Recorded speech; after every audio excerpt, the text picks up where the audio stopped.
All right, what is up, party people? Welcome to another Tom Bilyeu show.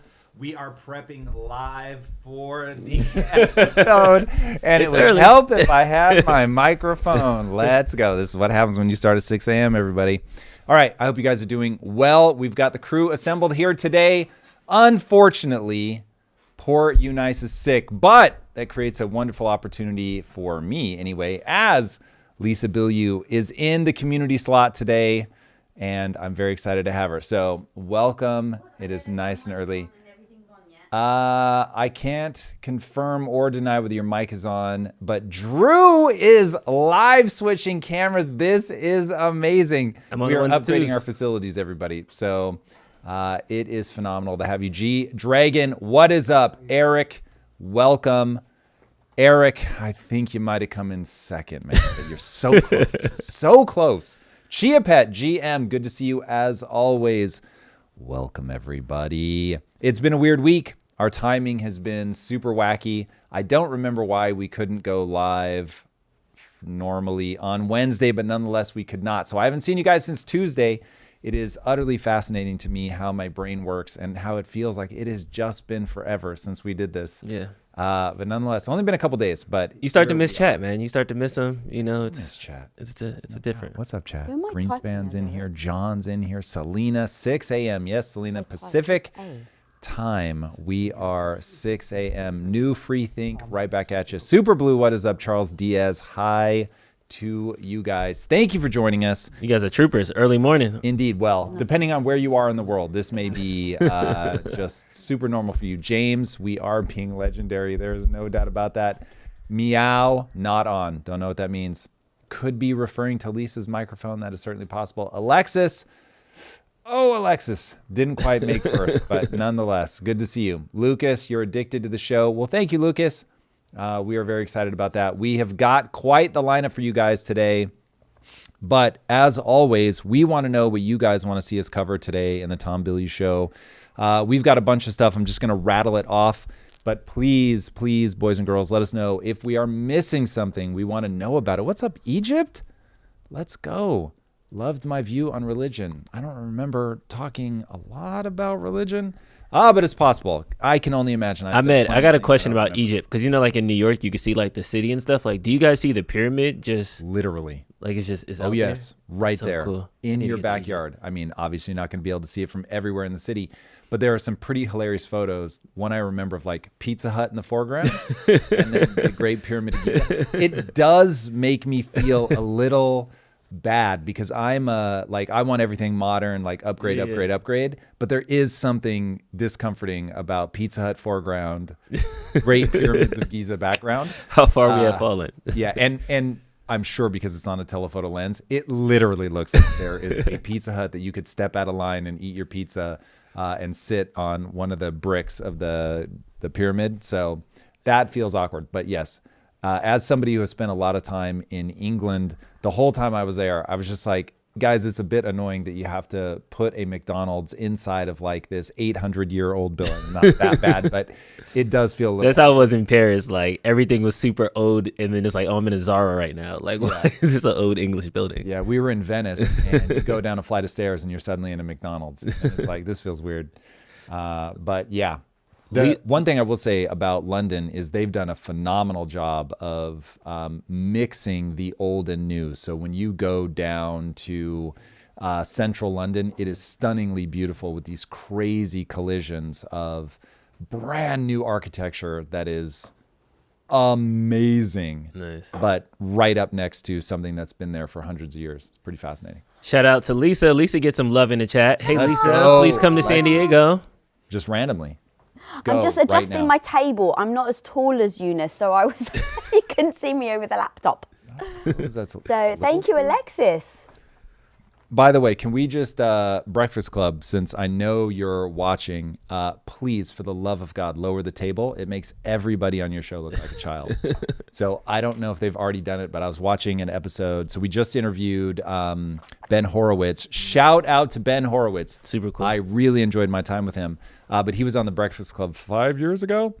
And it was a reminder that it makes everybody look like a kid. Because they're like, it's like the table comes up like mid-chest. So they're like this. It's like, hey, guys, it's good to be here. I'm like, what is happening right now? Like, guys, come on. Your show's awesome, but we got to get a lower table. I literally, all 10 fingers of responsibility back to yourself. We had the same problem for a while. I was like, guys, we have to change. This is when you had the... Yes. Oh, God. I hated everything about it. I felt the need to apologize to all of my guests. Elizabeth Diana Bilyeu. We got some questions. Oh, yeah. The red light, I don't know if you have your button, but you're able to turn this on. What red light? Whenever we have a super chat, you will want to hit that so that I stop talking. What red light? And then... These just look like we set her up. Like. It's like last night I come into the bedroom at like 8:20 and I'm like, are you going to be able to go live with us tomorrow at 6 a.m.? She's like, what? And I was like, don't you remember me saying this to you? I've got an interview, a full-length Women of Impact interview at 11 a.m. and I just finished prepping. It was past 8 p.m. and I sat in bed. I put the TV on and then 2 seconds later, he comes in from work and he's like, so you doing it tomorrow morning at 5:30 a.m.? And I was like, I'm sorry, what? But you do so much for this family, for this business that I said, of course, baby. Very sweet. Even though I hate mornings, guys. I hate mornings. Yes, she would be asleep right now. Of this, or I'd be working out. I wouldn't be with my makeup on. Too true. I'm drinking this coffee like Chia it's my Pet says lifeline. red light responsibility is real, Lisa. So you have a job to do. All right, Lisa, the rules on the red light. If super chat, red light immediately. If there is a question that you're like, hey, we really want to address this, red light. You mean I need to press? You press a button on that, which will turn on the red light. I have never controlled the button. Now, Eunice said that it can be a bit finicky, so you may have to lean a little bit because you're going between. All right. Pardon me, guys. Like I said, scoot it right to the edge here. And we'll see. Are you sure it's on, Eric, or is it red light? There's no switches on here. All right, you will figure that out. I trust you guys with your big We got brain. a question from Shweta. Shweta. Shweta. How are your investments doing in the BTC crypto world? Bitcoin is on. Shweta's trying to kick me while I'm down. What's going on, Shweta? I thought we were friends. Would love to know your thoughts. Okay, so yes, we are still up because most of my purchases happened in the 40s and the 50s. Hey. So let's go. Tom with the big brain. But we didn't, we certainly didn't buy in like 2017 when I'd really be laughing. But yeah, look, have a thesis. Don't worry about the fluctuations. So I don't really care. Whatever. Yeah, it goes up, it goes down. I don't plan to sell right now anyway. So not worried about it. On the grand scheme of things, my thesis about the future being more digital than the past is still true.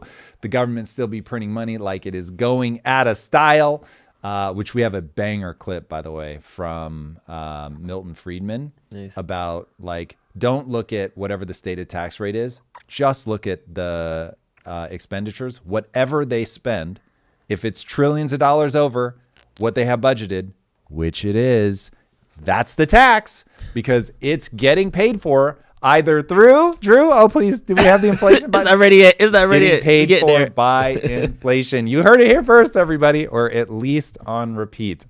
So yeah, that'll be fun. We'll definitely be going over that. We've got a comment. Chia Pet is not sure you're ready for this, Bilyeu. I got a comment. Let's go. This is from Freegly. Was not sure about the new format, but I am watching more and more. Thanks for all the great information. I love that. Thank you. So we weren't sure about the new format either. So everything is just a test. That is the reality. But it is certainly enjoyable. So my hope is that if we're having fun, you guys are having fun. And so welcome to the community. We take the community very, very seriously and want to build this over time. Want to invite you guys more and more into our world. Make sure that you guys are a part of the prep. There's a whole bunch of reasons for that, not the least of which is I am convinced you guys will make the episode better than it would otherwise be if we didn't have the evolutionary pressures of you guys responding, telling us what we might have missed, telling us what you like, what you don't like. Also, before we started filming this, and I think this is part of the reason that Drew was pushing for it, is he and I would do this in private, and I would dry run my ideas, and I would just start talking as if I was on camera. And it was really helpful for me to sharpen up my thinking And so when we thought, hey, let's start filming this, we knew that one, it would be good for me to have to force myself to say this stuff out loud before we go to film the final episode. But that also, it would be entertaining stuff because it's going to be me trying to put ideas together. I am a verbal processor. And so having the opportunity to spend time with you guys to get real-time feedback is very, very useful. Who is our upcoming guest? Hick Player 21 wants to know, will you still be doing weekly guests? And then someone then asked also, who is your next upcoming guest? Yes, so we do still one a week have guests on the show. I have some ideas on how we can make that format more lively. They're just ideas for now.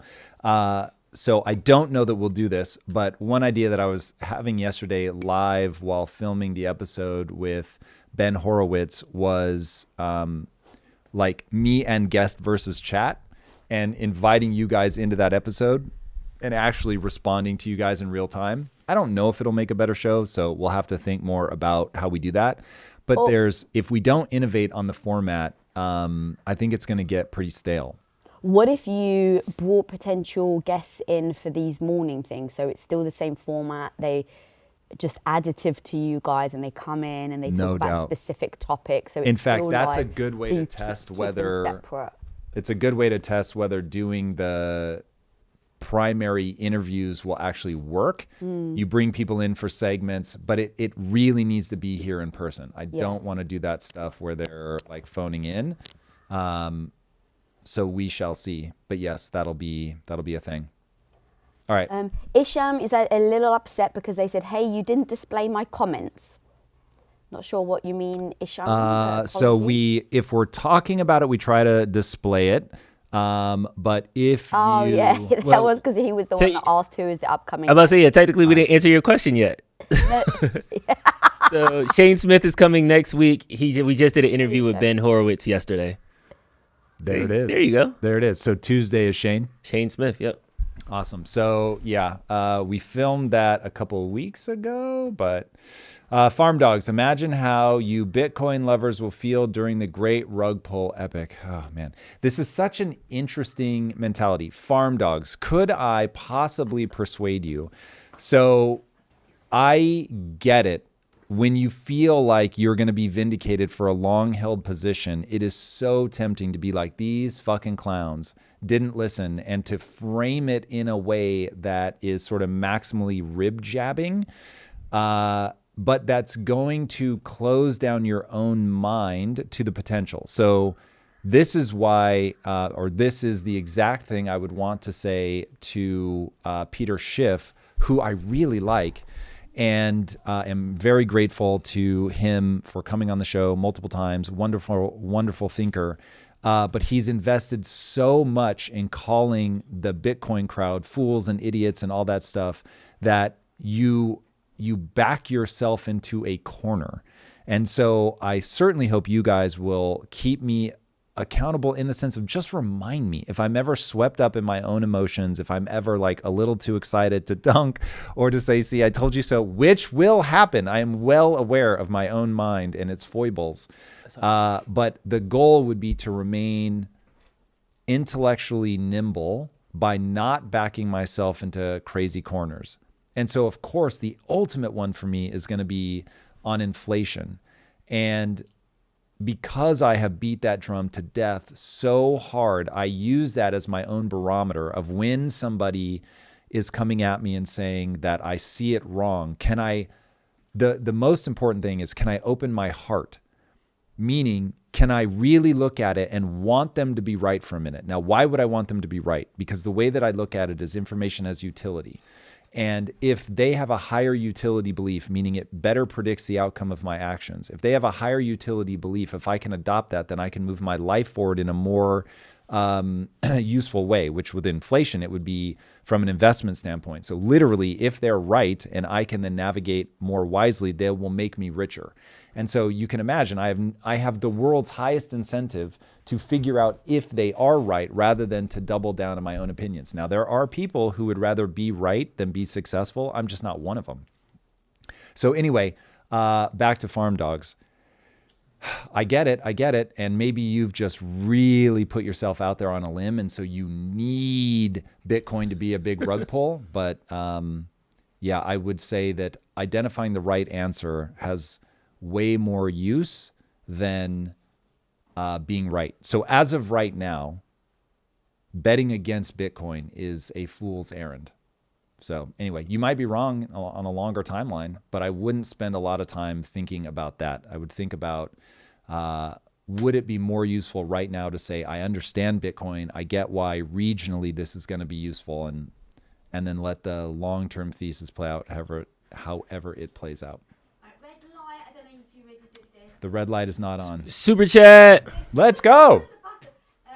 Super chat.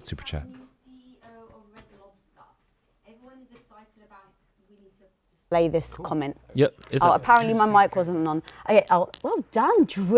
Look at you. Live cutting on the ones and twos. Oh, let's go. All right, so please check out the new CEO, Red Lobster. Everyone is excited about him. He was on the Breakfast Club. You could talk about in the Tom Bilyeu show. All right. Truth Devin, first of all, thank you for the super chat and for being here. You are a long-standing member. So grateful to the things you bring up to us. If you would please drop a link in Discord to the part of the Breakfast Club or anything else interview that you think in call it 2 to 5 minutes really hits home. And if it's good, we'll play it here. So I'm all for that. And so for anyone that wants to do that, explain where they can go to start putting in videos. So in the, we will change this, but right now in the Project Kaizen Discord, remember the live streaming all started with the gaming. We'll get it buttoned up.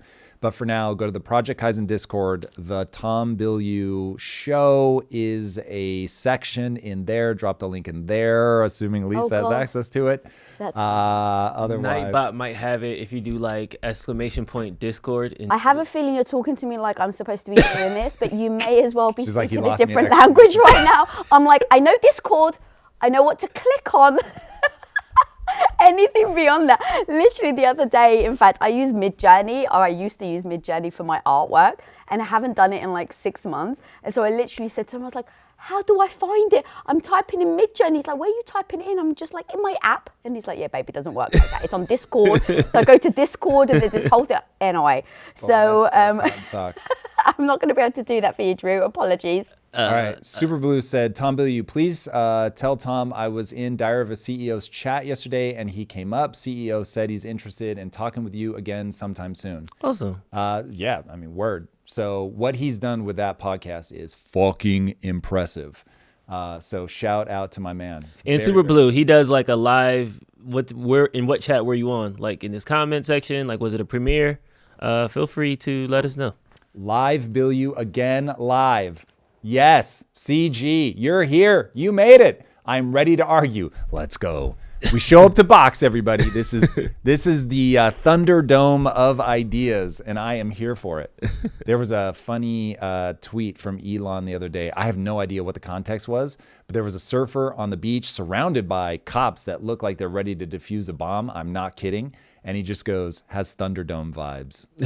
And they were literally ready to beat his ass down. And then, man, cops that are way, way, way out of shape. I don't know. Makes me feel some kind of way. But the guy that ultimately took the surfer down was 280. Sheesh. And not the good 280.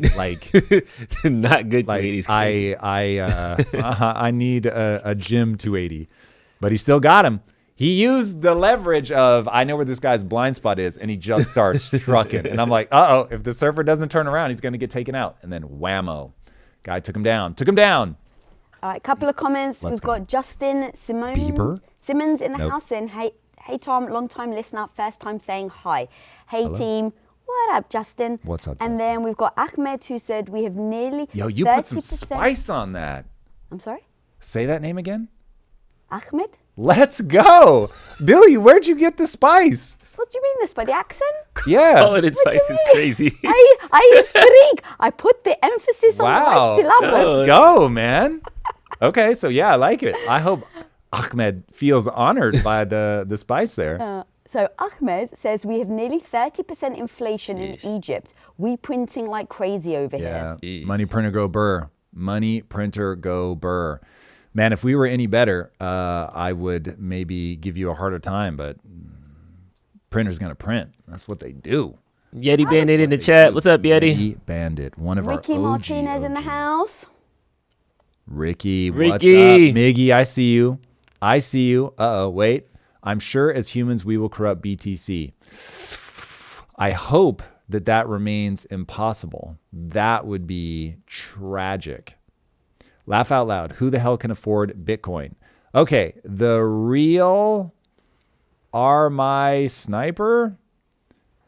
I feel like I'm maybe saying that wrong. But anyway, so remember, you can buy individual Satoshis. So anybody can afford Bitcoin. It just comes down to whether you want to, as it's all gambling. Nobody knows where it's going to be in the future. Tracy, no FDIC does not need to back Bitcoin. Correct.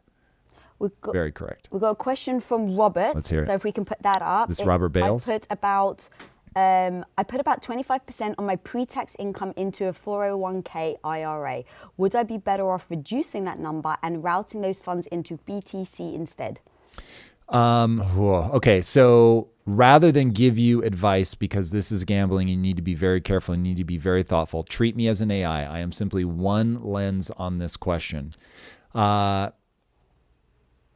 The more diversified you can be, the better, because no one can see the future. Now, needless to say, I am well aware of Mr. Orange's take on Bitcoin. Why am I blanking on his name right now? The man who owns all the Bitcoin in the universe. Oh, Michael Saylor. Thank you. Mr. Orange was like, is that a Trump joke? No, oh, Jesus, yeah, no, not that orange. But I am very much of the school of thought that we do not see the future clearly. There are too many things that can happen and go wrong. And so the more diversified you can be, the better. This is Ray Dalio's idea of an all-weather portfolio, meaning no matter what happens, you're going to be protected. He calls that roughly 12 to 15 diversified, uncorrelated, 12 to 15 uncorrelated, I see it, 12 to 15 uncorrelated revenue streams. I don't think most people are going to do that because that's pretty sophisticated, but to me that feels like the right answer. So every word out of my mouth that isn't that, it's just me trying to grapple with the complexities of all of this. So yes, I think that Bitcoin is a very useful place to put some money. As always, I would dollar cost average into that, but I also think the stock market is a very useful place and I would dollar cost average into that.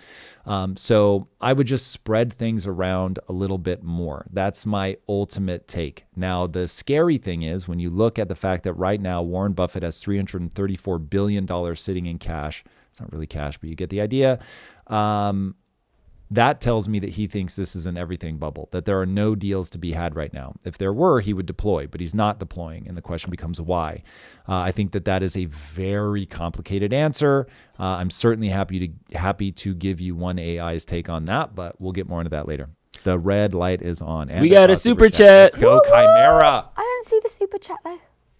It's right there on the screen. I don't know what you see, but I can read it out. Chimera says, UBI is the only way. The rich will stay rich if the customers have money to spend. People who doubt UBI will happen haven't thought hard enough. Drew, you want to tell them about the thing that you've brought to the table, which is far more interesting to me than UBI? Yeah, so we had a user submitted, shout out to Julia, and we are still taking user submissions for the AI video. Tom will react to them next week. Her submission was that instead of UBI, it's going to transition to universal basic services. So let's say we get all the robots into a hospital, all the robots doing utility, cable companies, things like that. So that way they can give those services out for free, quote unquote. And instead, that's how they'll take care of the working poor, lower income classes. So it's not necessarily they're going to just start cutting checks to people, but you won't have to pay for power. You won't have to pay for cable. You won't have to pay for internet. You won't have to pay for basic health. Now, of course, capitalism is going to capitalism. So there's going to be a express line and all that stuff. But I think your basic services, they might not be the best, but they should be covered theoretically. It'll be interesting to see. Look, when I start talking about this, I am very much talking as a sci-fi writer, and I'm trying to predict what the traffic jam is going to be, but I know that I'm not seeing the future clearly. There's no way to do that, not in a moment this tumultuous. But I have a feeling that capitalism is going to be modified so dramatically as to be somewhat irrelevant. But you're talking on and let's really give ourselves enough time, 15 years, 20 years.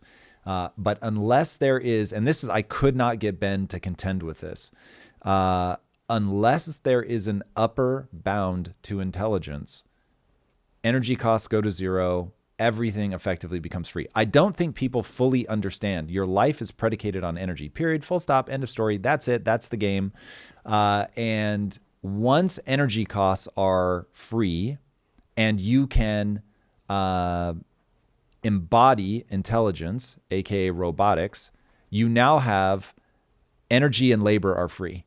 So what isn't free at that point?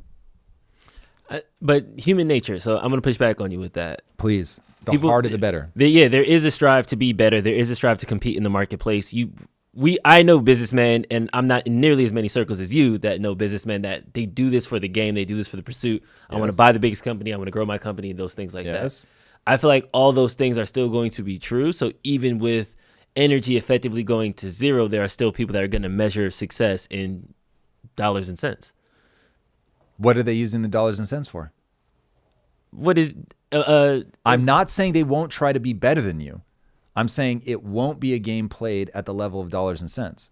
So like go back 100,000 years. Homeboy was trying to dunk on his other homeboy, but it wasn't in dollars and cents because that wasn't the thing. Like even just go back to Native Americans. You know how they dunked on each other? How they dunked? I have more horses. I kill more people than you. I bang more chicks than you. Like you find another thing, like there will be a thing, but it just isn't going to be dollars and cents because red light. We got another super chat. Try to be respectful. This is from, well done, you already got it up. So Truth Devon, Tom, how do you handle when your mind is playing tricks on you because your mind anxiety is going on a fear and emotion, not science and facts? Well, when my mind is going on anxiety, it doesn't feel like I'm processing anything. It just feels like there is a physiological response and it is running out of control.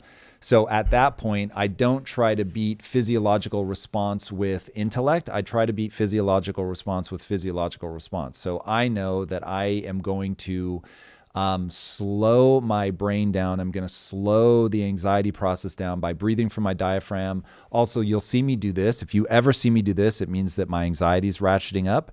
And what I'm trying to do is create a feedback loop between my diaphragm breathing and feeling my pulse slow down.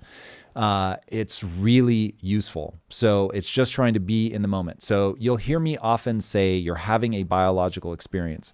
The reason that I beat that drum to death is the biggest gains in my life have always come from recognizing that I am in a body and that body is either working for me or against me. And I need to address the problem at the level of my biology. So for instance, when your anxiety is running away with you, breathing from the diaphragm is going to be way more helpful than saying, oh, this is exactly what an Olympic skier feels when they're like about to go off a big jump and they're about to compete.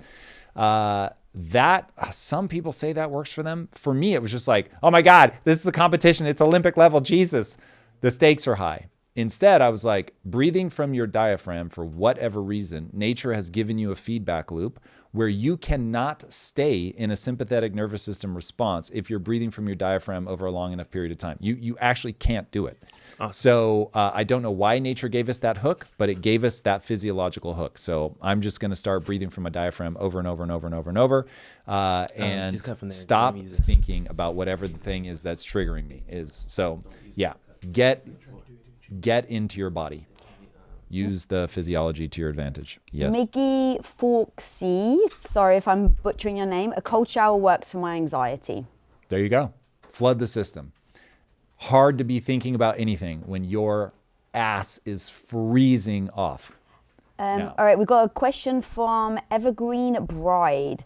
With AI rapidly evolving and making business operations more efficient, yet increasingly competitive, how do you see the future of the franchise model adapting? Will AI disrupt traditional franchising? Yes.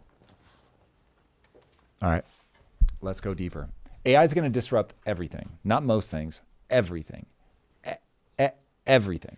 So how will it disrupt the franchise model? That I don't know. Will it disrupt the franchise model? Yes, it will. Now, if you give me a specific franchise, I can give you some sci-fi writer takes on it.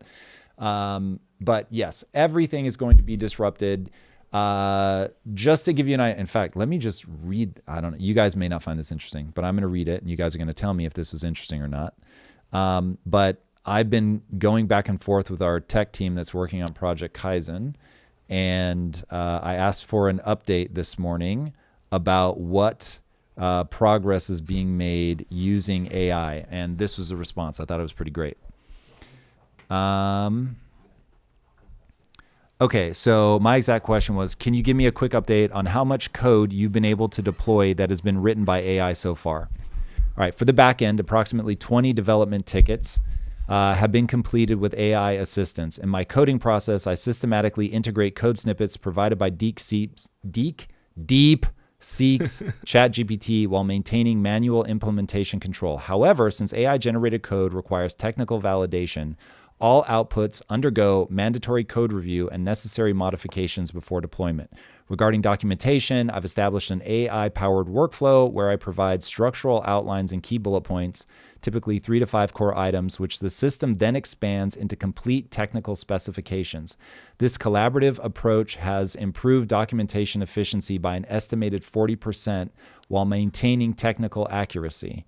In the past, the vast majority of technical issues required using Google for searches. Now I usually first use AI to look up key information and then search for solutions through Google. All right, now what you guys also don't know is that is somebody who doesn't speak English very well at all. So not only is he using AI to solve those problems technically, he's using AI to sound like he speaks English natively. So it is just insinuating itself into every little nook and cranny.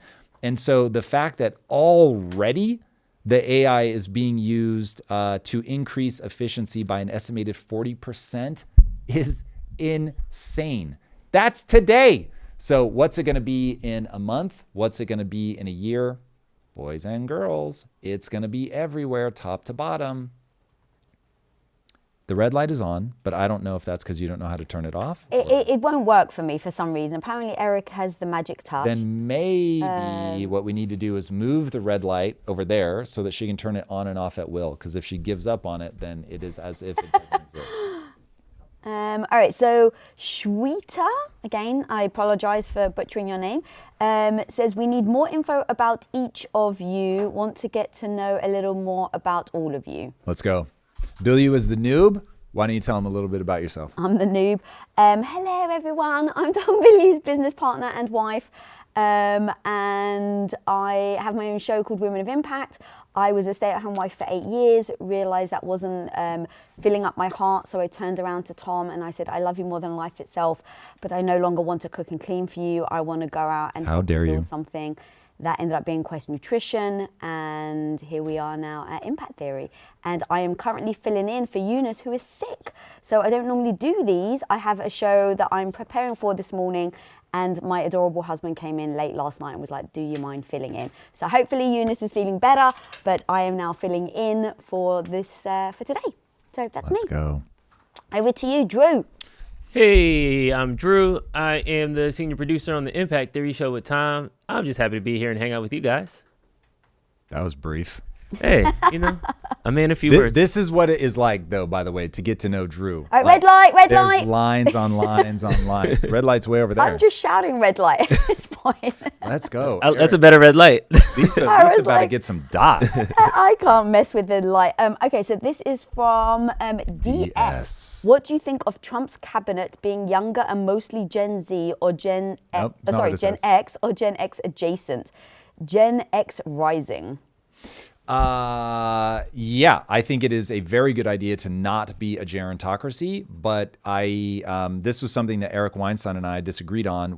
It sounded to me, I don't want to misrepresent him, but it sounded to me like he believed that people should hand the torch to the next generation, whereas I think the next generation needs to rip it out of the hands of the one that came before them through superior performance.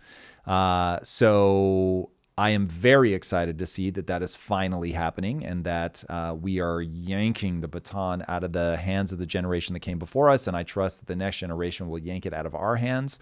That is the way things should go. But yeah, getting some fresh blood in there, I think, is absolutely amazing. Now, it's so early, so we will see if these people do anything that is actually useful or not. But I, for one, am cautiously optimistic and certainly love the energy and the rate of change. All right, question from David the Man. If AI makes capitalism irrelevant, then will property right cease to exist? Only if you elect dictators. So getting rid of property rights would be fucking suicide. Do not do that. That is a very bad idea. So man, do I hope that never comes to pass. So I'm reading another book now on China, and during the Mao period, it's called Tombstone. I will hold up an image for you here. So I don't know what camera would be the right camera, Drew, but there you go. So that's out of focus. I need to move it back. You gotta be like face. A beauty influencer. There. And like tap it. Yeah, see? There it is. So that book is off to a very strong start. So this was a guy that was a kid during the Cultural Revolution, and he literally watched his dad starve to death. And it took him 30 years to realize that this was because of government policies. And so he wanted the book to be an eternal tombstone to his father as a reminder of what regimes like that do to the individual. So look, I'm just opposed to collectivist notions. I think that it is the wrong level of analysis, and you derange things when you don't see every individual as having a divine spark in them.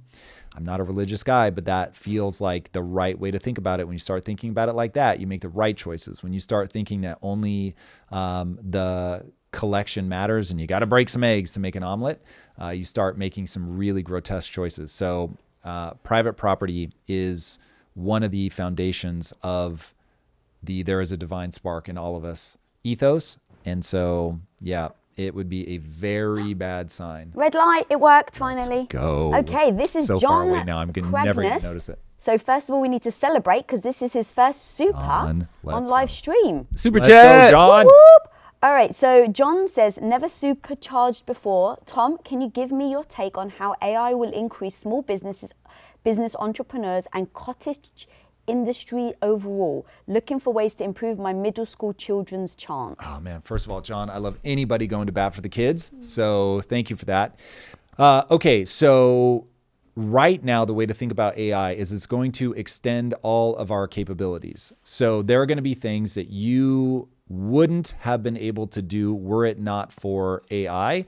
And so you want to teach your kids to say, look, you now have a best friend, and that best friend is one of the smartest people in the world, and they will engage with you in any way that you ask them to.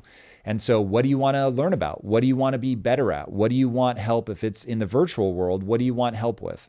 And computer code is such an easy place to start. So you now have the ability as a middle schooler to make your own app, for instance.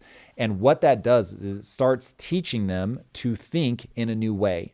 That, okay, I want to create something, and I'm now going to engage with this other entity, and I'm first going to ask it to do something, and that thing is going to be terrible. And it becomes your job to work with that thing to say, okay, I wanted this, but what I got was this, and so let's start closing the gap together. This thing doesn't look right. It looks wrong. I want it to look more like this.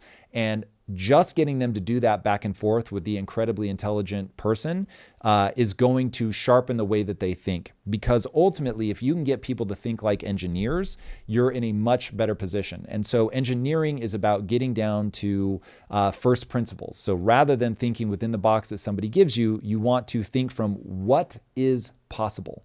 And so if you can understand, and AI is very good at this, it will explain to you why it's running into limitations. And so if you can understand why something is working or not working, you're now thinking in the right way. So it's no longer what somebody hands you. They will realize what is arguably one of the most important realizations that anyone can have, and that is that the world is malleable. You can bend the world to your will. I don't have a better way of saying that doesn't sound sinister, but you really can bend the world to your will. And AI will be the first way that people interface with that. So recently, and now you can just listen to me talk to my business partner with you guys as the excuse to continue to broach this idea. But I have become obsessed with this idea that I told you wasn't ready for you, but you can now start being harsh on it because I'm actually getting the pieces put together behind the scenes. I'm going to give people some of that context. Yeah. So, you mean as to the dynamic between us? Yeah. Okay, so I am a visionary, Lisa's an integrator. Neither of those things is better. You absolutely have to have both, but you have to know when, as a visionary, to take a very fragile, possibly stupid idea to an integrator who will kill that idea or drag you into the hard realities of how you're going to have to execute. So when an idea is fragile, you want somebody that can help you breathe life into it. But when it reaches a certain stage where you're like, this actually will work, you need to recognize that that's probably delusion. And you need to then go engage with the integrator who will actually go, well, hold on, have you thought about this? But what about that? Like, you're never going to be able to overcome this. And so once that idea reaches that stage, so anyway, the idea has reached that stage now where I actually want to know if this is feasible or not. But what I'm going to be using, and you can share this with your middle schoolers, what I'm going to be using AI to do is create an intelligent Furby. For if you don't know what a Furby is, somebody look it up, put it up on screen, please, would be lovely. But it's basically a cute physical thing that you would go buy at the store. And back in the day, it like had a few pre-done scripts that it would repeat back to you. And it was like my generation's version of AI. But I want to make one that has real AI. I'm talking like llama, 7 billion parameters, localized in that toy, and it will engage with kids. And I want to sync it up to Project Kaizen. So there'll be a real character inside of the new mode that we have coming out, which if you're one of my diehard Project Kaizen peeps, we're probably 5.5 weeks away roughly from opening that up to you guys for about a week. And in it, you can capture a pet. Think of it that way. No, it's not like Pokemon, but that'll get you the idea. And then that pet is going to help you in certain ways in the game. And I want this Furby thing to sync up with that. Now this will take we've got red lights. Let's go. Red lights galore. Red light. All right, so we've actually got a couple. So this is from Robert Morris. Are institutions trying to force Trump away from supporting the actions of Doge by purposely driving down the market? Also, love the show. By purposely driving down the market. So because politics is so tribal, yes, the Dems are going to do anything they can to drive a wedge between Trump and Elon Musk. I don't quite understand what you mean by depressing the market. I do not think for a second that the Dems have the ability right now to depress the market. How would that, if I were going to steelman that argument, I don't see the mechanism by which they would do that. The only thing they could do would be to put out a marketing message. I don't think that's going to work. No, I don't think that they're, even if they wanted to, I don't think they're capable. I think that they would have a very different approach of trying to, the playbook they tried to run was that Elon was President Elon or President Musk and all this to try to use Trump's ego against him, but that doesn't seem to have worked. So if there's a new ploy that I'm missing, by all means, let me know. But I don't think so. Okay. Shadow Temple. Red light. All right, this is Shadow Temple. This is their first super. So thank you. Let's go. Hells and yeah. It's a big one. They came in hot. Yeah, they did. $20 They super really chat. want Let's this question go. answered. So I've been frothing at the mouth since you mentioned Metal Gear 2 being an inspiration. Word. You must watch Raiden Conversation with AI Colonel. Colonel, thank you. Believe it or not, that's how it's spelled. Written in 2001, and some lines are freaky relevant to now. Interesting. I will definitely check that out. So that game was unbelievably good. If you try to play it now, you probably would be a bit bored just because games have advanced so far. But at the time, I cannot tell you how mind-bendingly cool that was. My sister, who at the time did not play video games at all, sat with me for hours and hours and hours one Christmas. And we just played the life out of that game. And we're completely freaked out by how good it is. So I would not at all be surprised to find out that there were some lines in there that really hold up. So yeah, it was well ahead of its time for back then. So not at all surprised. Chaz, Why is it you still are on correct. me, by it the was way? badass. What was that? G just was on me throughout the whole answer, so I was just telling him to cut away to you. Sorry, my producer phone needs can't more help coffee. it. More coffee. All right, so we've got a couple of more questions. Hit us with it. This is from David the Man. Do you think AGI sees private property rights as a good solution for humanity in aspects of conflicts, environment, rich-poor divisions, overtime, and innovation? Because AGI, artificial general intelligence, will merely be aping humans. So think of AGI as stuck inside of our box of reasoning. ASI is when you get outside of our box of reasoning and you are looking at physics itself. It will offer you all of the answers that mankind has already put forward. And so it's going to say something along the lines of capitalism is the, and thusly private property, is the only system that has been known to pull massive amounts of people out of poverty. However, unchecked, it also creates massive wealth disparities, and wealth disparities, when unchecked, lead to bloody revolutions. That is the game. Like, that's the loop that we live in. When people talk about history doesn't repeat, but it rhymes, that's the rhyming scheme.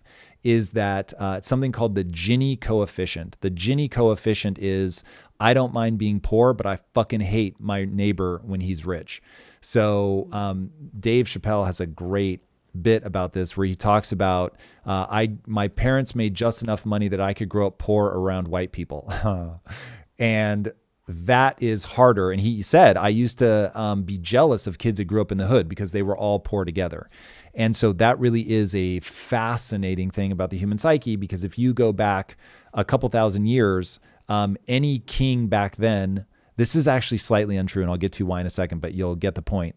Any king back then would trade places with somebody in the hood today because they have refrigeration and they have access to medications that would spare them from disease. Like, imagine having a migraine 2,000 years ago and Advil does not exist.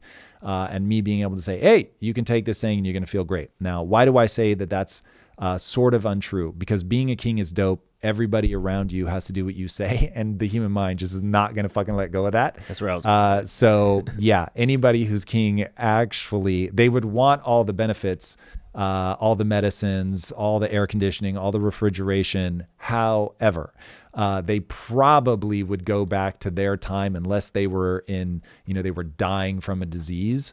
They would rather be king and have everybody do what they say. That's just a hard truth. What hit me with the Gini coefficient was the monkey story. Dude, that's so crazy. Yeah. Do you have a video of that? Ooh, I could pull that up. This is fucking rad. This is the illest shit ever. This shows you how deeply embedded this is in the human psyche. So remember, I at least believe evolution is real. And so when you watch monkeys that are being rewarded for a task, if you give them all cucumbers, they're perfectly happy to do that task for a cucumber. But if the neighbor starts getting a grape, which to them is like being paid more money, they'd much rather have a grape than a cucumber. They like cucumbers, but not as much as they like grapes. So if you start paying the next monkey a grape for the same thing that you're paying that monkey a cucumber, they freak the fuck out. They go ballistic. All right, watch this. This is hilarious because this is what we are all like. Final experiment that I want to mention to you is our fairness study. And so this became a very famous study, and there's now many more, because after we did this about 10 years ago, it became very well known. And we did that originally with capuchin monkeys, and I'm going to show you the first experiment that we did. It has now been done with dogs, and with birds, and with chimpanzees. But with Sarah Brosnan, we started out with capuchin monkeys. So what we did is we put two capuchin monkeys side by side. Again, these animals, they live in a group. They know each other. We take them out of the group, put them in a test chamber. And there's a very simple task that they need to do. And if you give both of them cucumber for the task, the two monkeys side by side, they're perfectly willing to do this 25 times in a row. So cucumber, even though it's really only water in my opinion, but cucumber is perfectly fine for them. Now, if you give the partner grapes, the food preferences of my capuchin monkeys correspond exactly with the prices in the supermarket. And so if you give them grapes, it's a far better food, then you create inequity between them. So that's the experiment we did. Recently, we videotaped it with new monkeys who had never done the task, thinking that maybe they would have a stronger reaction, and that turned out to be right. The one on the left is the monkey who gets cucumber. The one on the right is the one who gets grapes. The one who gets cucumber, note that the first piece of cucumber is perfectly fine. The first piece he eats. Then he sees the other one getting grape, and you will see what happens. So she gives a rock to us, that's the task. And we give her a piece of cucumber and she eats it. The other one needs to give a rock to us. And that's what she does. And she gets a grape. And she eats it. The other one sees that. She gives a rock to us now, gets again cucumber.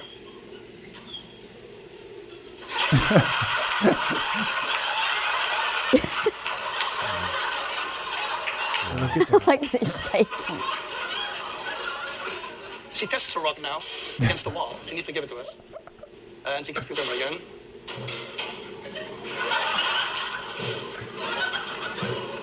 This is us. So this is basically the Wall Street protest. Did you see? That's us, man. All right, we've got a super chat. So crazy. That is the Gini coefficient. So and the problem is that people don't realize that you are paid in direct proportion to the difficulty of the problems you solve. So if you are a plumber and your neighbor is Elon Musk, and the problem that Elon Musk solves is twofold. One, he creates the cars that everybody wants. And then two, he creates an economic opportunity for anybody investing in his stock. And so he's just solving a way harder problem. And so the world says that I'm willing to pay you a lot more. But because what he thinks is I am physically doing something that's as demanding or more demanding. And so I want my grape and not this fucking cucumber. And that's where the problems start. All right. We have super chat. Whoop, whoop. This is from Chimera. Tom, people still don't see the robotic leaps, but for me, it is as simple as comparing the figure 1 vids last year to figure 2 vids now. Yeah. Oh my God. Robotics is going to blow people's minds. So by the time we hit 5 years, I think that the ability to manufacture will be such that there will be millions of robots walking around, barring catastrophe. There's no universe in which we don't have a robot. In fact, hey, chat, you're going to hear it here first because my wife is here and I have to run these ideas by her at some point, so I might as well do it now. I would like permission to spend $1,500 to get a robot dog as the mascot for this show. Will it compete with our babies? No, but I think they'll lose their ever-loving minds when they see it. I mean, I don't know what it looks like. That looks like a yes to me, chat. That looks like a yes to me, chat. It wasn't You're a no. smart. And that's You're the smart, same as a Bilyeu. yes. He's Let's like, okay, my go. wife's going to be helping today. Let me write all the things Oh, that I man, want I should to have. ask. I wish I was that smart. Chat, you're here to force her hand. I love it. So they're already $1,500. So that's crazy. Now, that's the like simplistic robot dogs. But the humanoid robots are only like 50 grand. So I'm not saying that's cheap, but I'm saying that's cheap for a human. That's crazy. So that price is going to keep coming down. Let's go. So yeah, 5 years from now, for sure, Drew and I are going to have an army of robots standing beside us, just being like, say something, chat, say something. It's over here like calculating where you live. It's like, this person lives at. Yeah. It's gonna be that China video. It's just gonna be a bunch of robots. That's what I'm saying, Drew. There's going to be a camera on the robots, and the robots are just going to be like, say something, chat. Say something. Yeah, let's go. This is going to be amazing. All right, we've got Are the dogs upgradable, Yeti Bandit? Everything is. I mean, this is if they're attached to the internet. So we have a question from L. Are you going to be speaking about GPT 4.5 and Amazon Absolutely. Quantum Leap? They've asked a few times because they said that's in the title. Let's go. So they wanna be... Are we going to talk about it right now? Yeah, so for sure. Chat, the beginning of this is really for you guys. So the way that we titled these episodes is just things that are already on our list of things we know are going to be in the final episode. But yes, for sure. So GPT 4.5, let's get into it right now.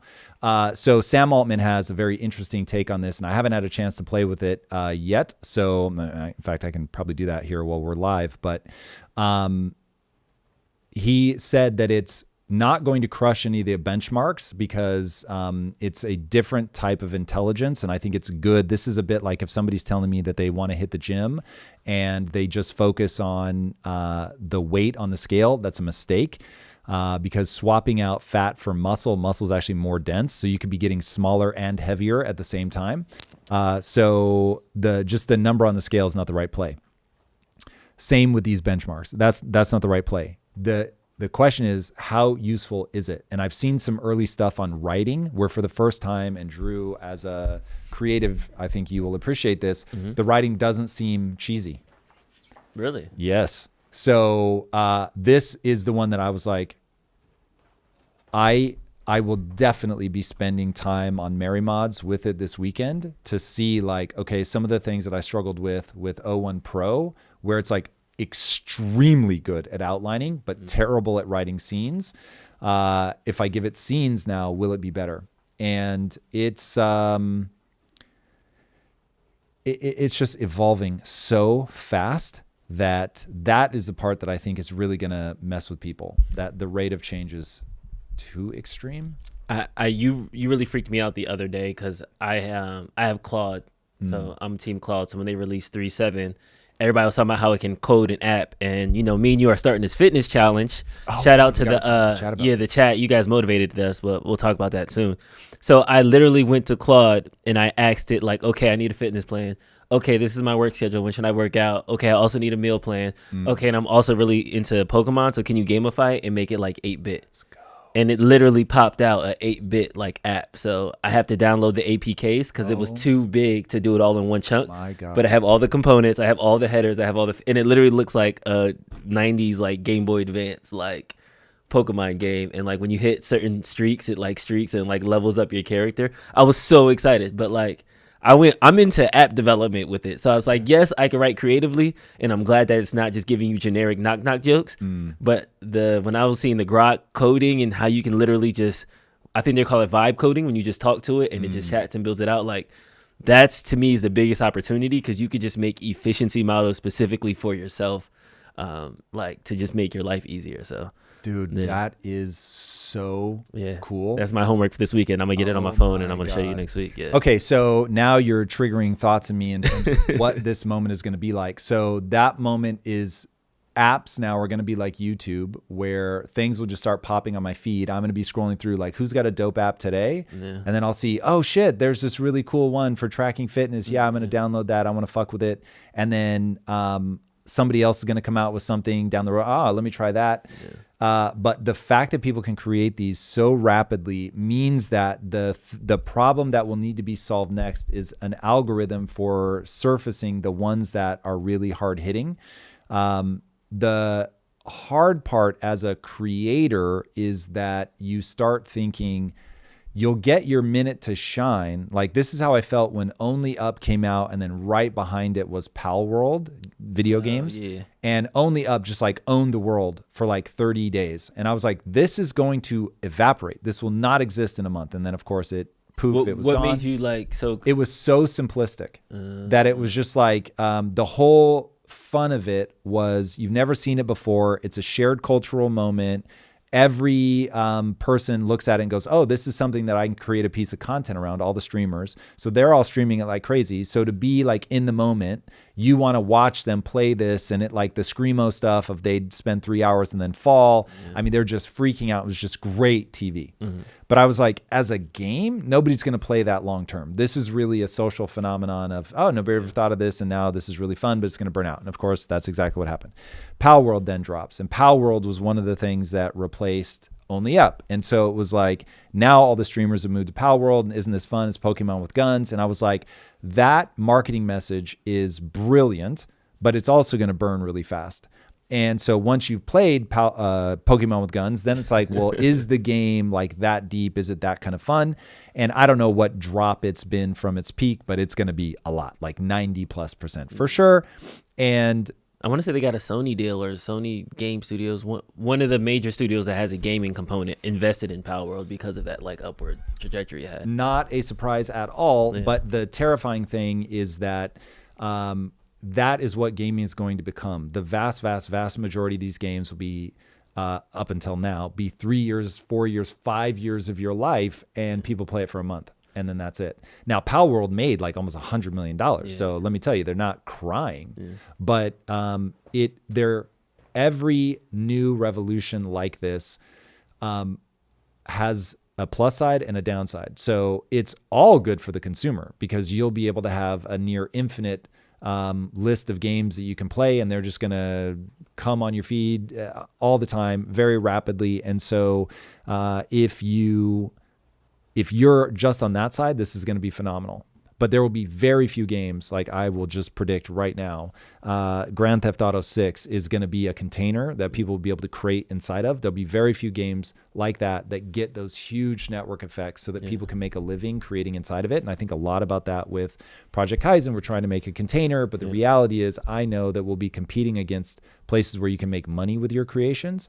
And so we'll have the indie band effect in the beginning, but we'll really have to find a way to make it sticky for people that they can earn a living inside of that game. And so that's the one part of this where I'm like, how does that work? And so the thing that I want to be true is that AI will make it possible for people to create new content inside of these other containers. And so for all of us creating containers, it's about aggregating people that are going to come play, come spend money on your thing. But anybody's one thing will burn bright, but very fast. I know there's been a lot of updates. If you had to kind of rank order Red light.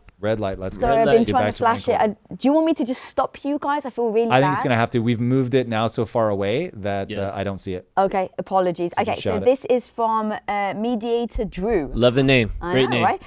How can an innovative LA 501c3 called Too Small to Fund by big foundations get a message through to ballers like you? I think you just did. Yeah. A super chat in a YouTube video. That's the way. That's the way, Mediator. Yeah. So certainly that's one way. If you're trying to get through traditionally to people that don't live stream, look at where they are active. X is going to be a great place. And getting credibility. So is there anybody that can vouch for you? And if there's not, that's maybe a bad sign. So getting people that can vouch for you, that's going to be really important. So yeah, do your thing. All right, I got a question. Well, it's not really quick. There's a statement from Ono.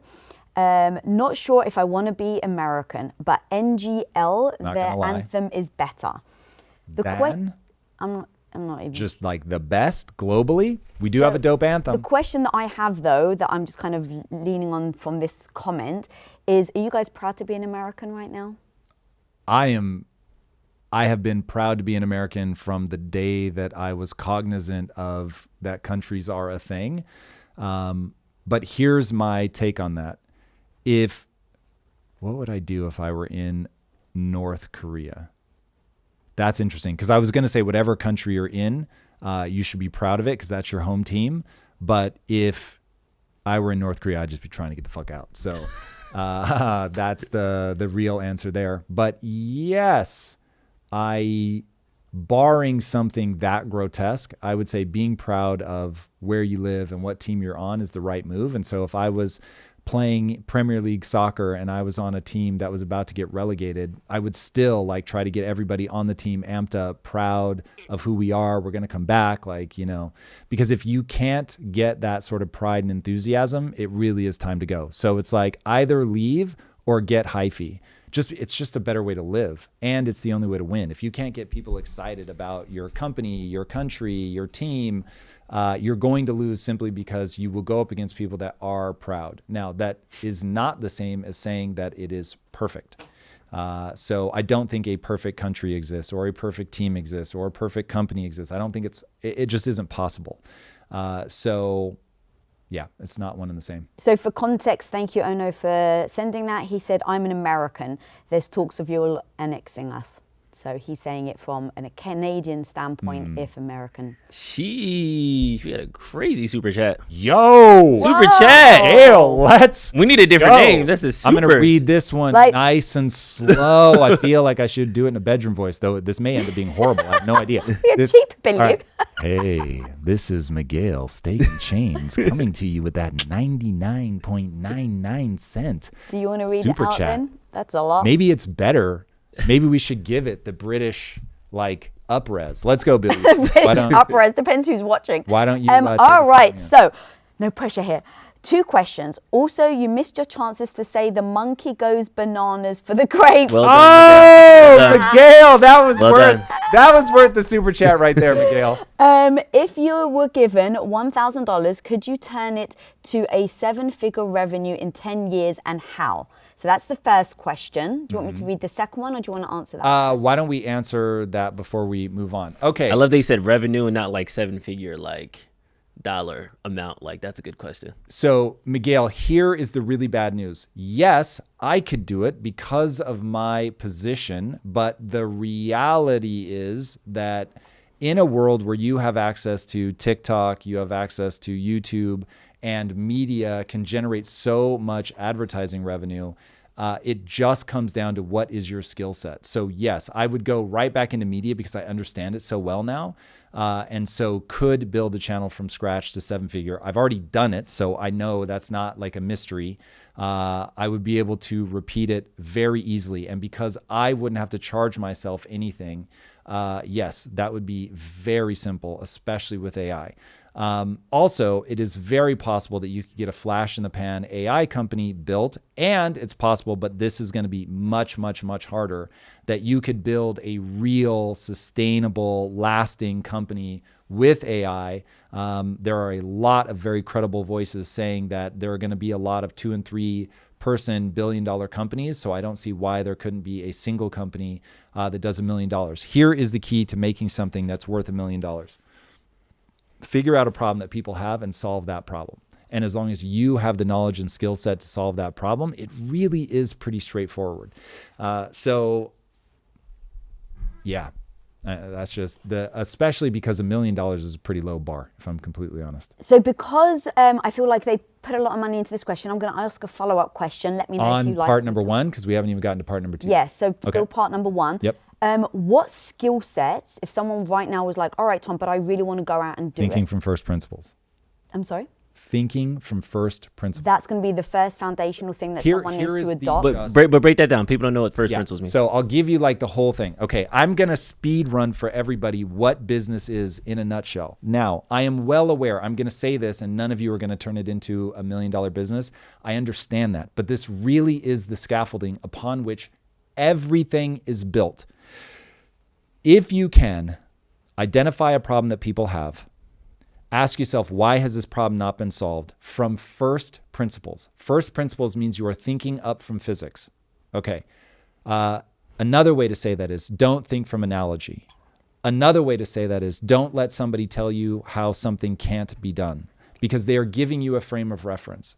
And if that frame of reference is anything other than physics, you are accepting limitations that somebody else has given you. They've given you an algorithm. Now that algorithm might be designed for efficiency, but it also does not optimize for solving that problem.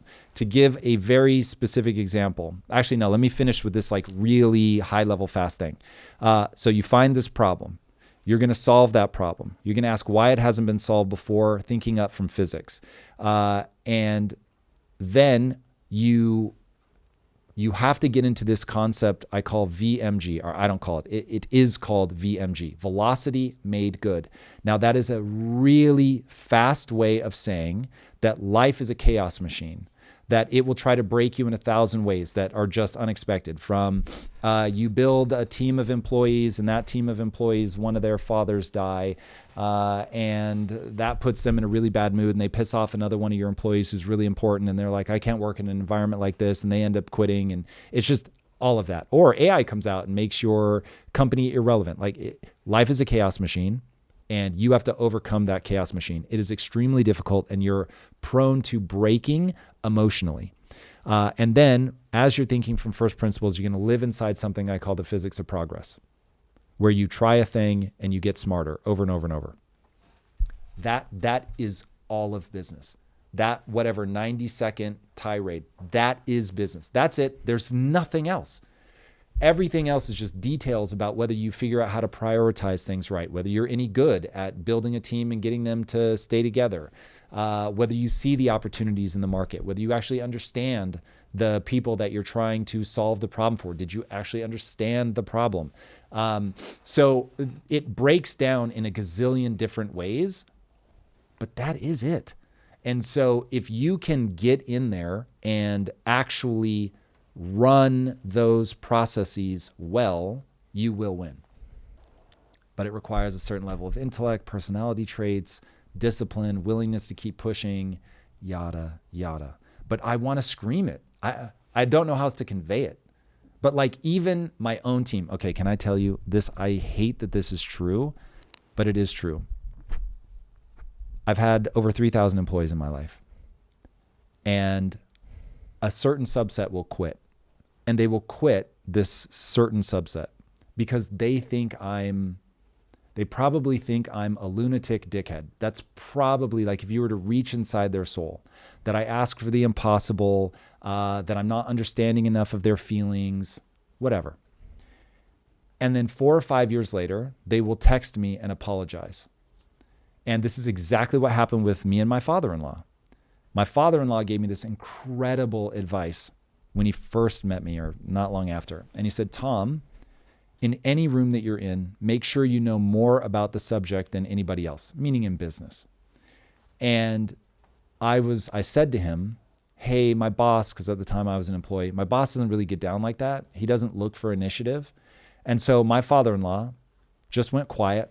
I didn't think much of the exchange at first. And then as I got into business and realized, oh, wait a second, he's right. I just have to outperform everybody.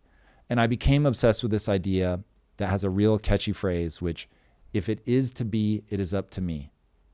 And so I started showing up every day as a copywriter, acting as if I was the only person in the company. I was the CEO. I was the operations guy. I was the copywriter. I was everybody. And nothing was going to happen if I didn't do it.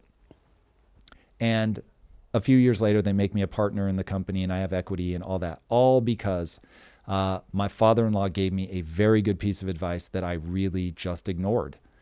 So everything that I just said about how to run a business is true, but most people will just ignore all of it. And they will say, no, Tom doesn't understand, whatever story they tell themselves about how I've been able to do this 3 times in a row across different industries, different economic times, blah, blah, blah. Everybody will have an excuse. But the reality is that I've done it because I don't make excuses. I don't have more words. I only have more volume, but those are the words. All right, there's a second part to this question. Or the greatest super chat of all time. Yes. So second question is, do you feel your wife's British upbringing and your entrepreneurial drive is the key to your marriage? No, definitely not. My entrepreneurial drive has almost destroyed my marriage on 2 occasions. Both times my wife had to pull me aside and say, you are now damaging our marriage and something has to change.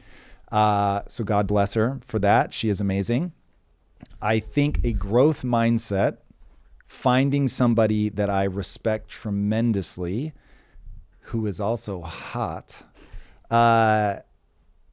is my peer, but is bad at the things that I'm good at and good at the things that I'm bad at, and has massive shock absorbers, which I will call grace, not a big booty. Very different type of shock absorbing that we're talking about here, Drew. And real fast, plug. I gotta finish this idea, and I fear you guys did a whole 3-hour stream about all the secrets of your marriage on our Valentine's Day stream. He's promoting. So if you guys really want to get the secret of the tea, they broke it down from how they met, what happened, their first argument, how they get over arguments, and how they help and go through their problems, top to bottom, soup to nuts. So if you really want to know how their marriage works, it's already on our YouTube channel and it's up for you guys to see. Right. And there's some fun challenges. Full disclosure, Drew is incentivized for the channel to do well, and God bless him for it. So grace is everything. So there was a period where I really thought I was like ninja level at relationships. And then one day I realized, my wife actually puts up with a lot of bullshit, and her ability to not get unduly pissed off is a huge part of why we've been so successful. The perfect example being one day we got in a big fight as business partners at the office, and she left before me, and I came home and I walked in the door and I was like, oh God, I'm about to get shot in the face with a shotgun. And I was like, how was your day?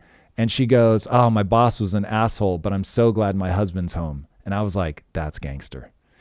And it's that and a bazillion things like that that make our marriage work. That, and we are both very high level communicators who are not afraid to speak in insecurities. And so we learned very early on, if you just admit why you're lashing out or why you're annoyed or why you're frustrated, that if the other person, instead of beating you up with that and going, thank you for handing me the knife with which I'm going to stab you, goes, I will never use that insecurity against you ever under any circumstance. Thank you for diffusing the situation by being honest with what's going on emotionally. And then you build from there. She makes every compromise worth it. That's the real answer.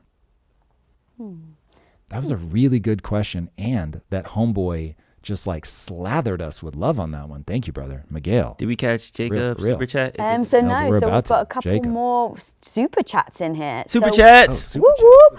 So, and a lot of people, it's their first time. So loving that. Oh, let's we've got Jacob in the house. Jacob Calloway. Can you operationalize. Thank you. Can you operationalize how to find the truth of reality? How do you determine truth versus what your bias believes, specifically politics and economy? What a great question. Fascinating thing is politics, there is no truth. There is only human interpretation.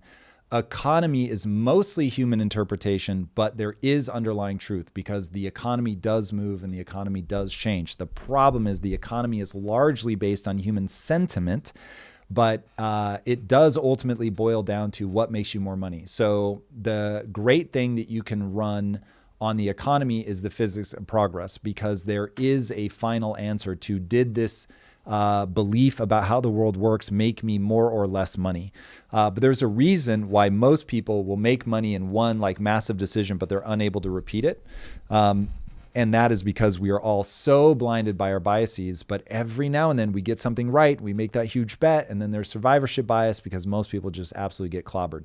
And this is why I am so enamored with Ray Dalio, because he has won over and over and over extended periods of time.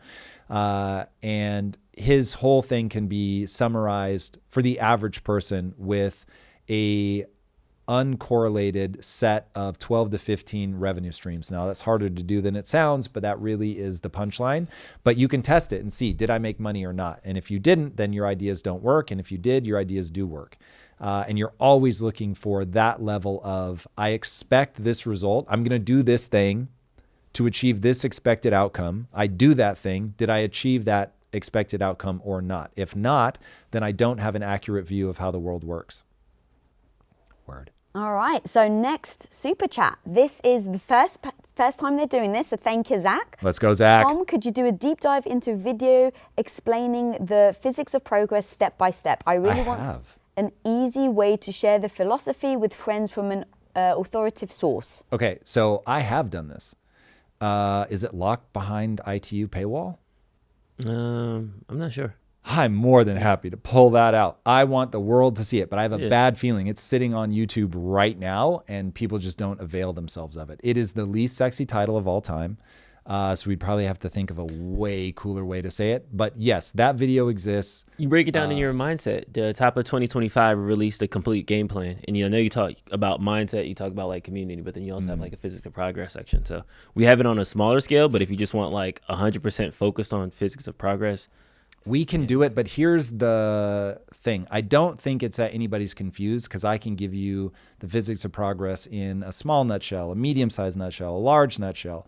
People still won't do it. And even why a won't small they do it? nutshell, if you don't mind, for people who this is the first time they're hearing. Ready? Yeah. I'm going to set a timer. I believe I can do this in 30 seconds, and it will literally contain everything. But let's go, chat challenge. We got a challenge. Challenge. We got a challenge in the chat. Let's go. 30 seconds. Here it is on the clock. All right, and go. The physics of progress is a 6-step system that starts with understanding where you want to end up. So you must have a very clear end state in mind. Step 1 is to come up with a hypothesis of how to overcome the obstacle between where you are now and where you want to end up. The second thing you want to do is turn that hypothesis into a thing that you can do. The third thing is to set the key metric that you believe will be impacted and by how much. The fourth step is to actually run that experiment. The fifth step is to analyze the data. And the sixth step is to repeat. Boom, son! Let's go. 29 Let's go. Let's go. Go. That's how you start a Friday. That's how you start a Friday. Come on now. And now people have to rewind that because that went by so quickly. 29 seconds of pure gold. That was impressive. All right, so we've got another super chat question. This is is from Patrick Wrightson. Tom, your show is excellent. Was curious if you've ever spoken to Scott Aronson about the vulnerability of Bitcoin in the face of quantum computing and the I haven't, but I have a take on that already. Quantum money would provide. Okay, that's my marriage. My wife has to say every single word. No, I love it. I love it. Super chats. They wrote the question. I'm getting the whole That's question very fair. out. You are correct. My apologies, Patrick. Okay, so here is the answer. Quantum computing will, when it comes online and call it 10 years, quantum computing will break everything that's encrypted currently. So everything in the world, every bit of the financial system will be in ruins unless everybody uses it to improve encryption. So quantum computing will be used in a counter-hacking way to update the Bitcoin encryption. So everything will always have to adapt to what the latest thing is. So yeah, the Bitcoin community, unless they're on a suicide mission, which I seriously doubt, will simply adopt that once it comes online. It just isn't online yet, and you probably have a very long time. Word. Happy to go deeper if you have a follow-up question, given that that was a very generous super chat. Jacob Calloway said you should have had 37 seconds due to inflation. Oh, let's go. Let's go. Yeah, the great news is I can do a 30-minute version. Literally, you give me the time frame, and then I will give you the level of detail. But the physics of progress is the scientific method recontextualized for business. It is very basic, very straightforward. It is the actual physics of progress. There is nothing else. There's nothing below it. I got a funny comment from Norway. Ha, logged on 20 minutes late and listened at 2x speed until caught up. That monkey video at 4x was way funnier because I have little kids and that was too real. That's hysterical. Yeah, I bet kids will show you the Gini coefficient live and in living color. That is for sure. Tom B. always happy to go deeper. Yo, indeed. Doesn't my wife know it? Oh, whoa, God. Wow. We're here for it, Drew. Oh, we're here too early. Jeez. Nobody hand him weed, please. Nobody hand him weed. Please. That you guys wanted live streaming. Here it is. Let the record reflect. My team said, Tom, your personality off camera is way more interesting. We want to get the real personality. Well, here it is, boys and girls. Be careful what you wish for. Be careful what you wish for. Sometimes you're doing interviews or you guys are talking and I'm on the other side of the set and I'm working and then all of a sudden the team just turn around and stare at me. Yeah. And I'm like, what did he just say? We're here for it, chat. I knew who I married. We're here for it. Yes, she did. IKG, you're not wrong. All right, so we've got a question from Mario. If somebody had the power to take down the Bitcoin chain, then they would rather, in reality, extract value from the chain without getting caught with nobody suspecting it. Sort of like exactly what happened already. Maybe. Watch Fight Club. Some people really do just want to see the world burn. So I'm not sure that that's true. But yes, some people would certainly. I think it's just like two-factor authentication. Like when the security vulnerabilities get exposed, everybody has to change their passwords and everybody has to update. And right now, the 12-word key is 12 words completely chosen at random in the entire English language is the most secure thing we have. So just because quantum computing comes up doesn't mean that I have quantum computing, press a button, it gets solved. Quantum just means it goes through a series of possibilities versus linear possibilities that current computing is going to. So it's not this magic one button hacking that's going to happen. So just to kind of level set with what quantum also actually is. Also true. Yeah. All right, at least one person likes Unfiltered Tom. No, one, you may be all alone. Maybe all alone. A lot of people said they like it. Okay, one more question from Austin. Well, not one more question, but next question from Austin. What is your prediction for long-term jobs that will be created as AI starts to replace jobs? Yeah, I really, really tried to get Ben Horowitz to comment on that. And I think, though, on this one, he's right. There's no way to anticipate what that's going to be. Nobody predicted Uber when the iPhone first came out. So the reality is we won't know what the change is going to look like. That's why right now, if you're 17 or you know somebody who is, the thing you want to focus on is get good at using AI. There was also a really great, I think it also came from Ben, just not in the interview, but it was in a commencement address that he gave, I don't know, whatever, 10 years ago, that I happened to watch for prep. And he said, don't follow your passion, follow your contribution. I thought that was interesting. What is the thing that you're good at? What is the contribution that you're going to make to the world with your individual intellect, with your interests? Figure out how you can leverage AI to extend your capabilities. That is the real key.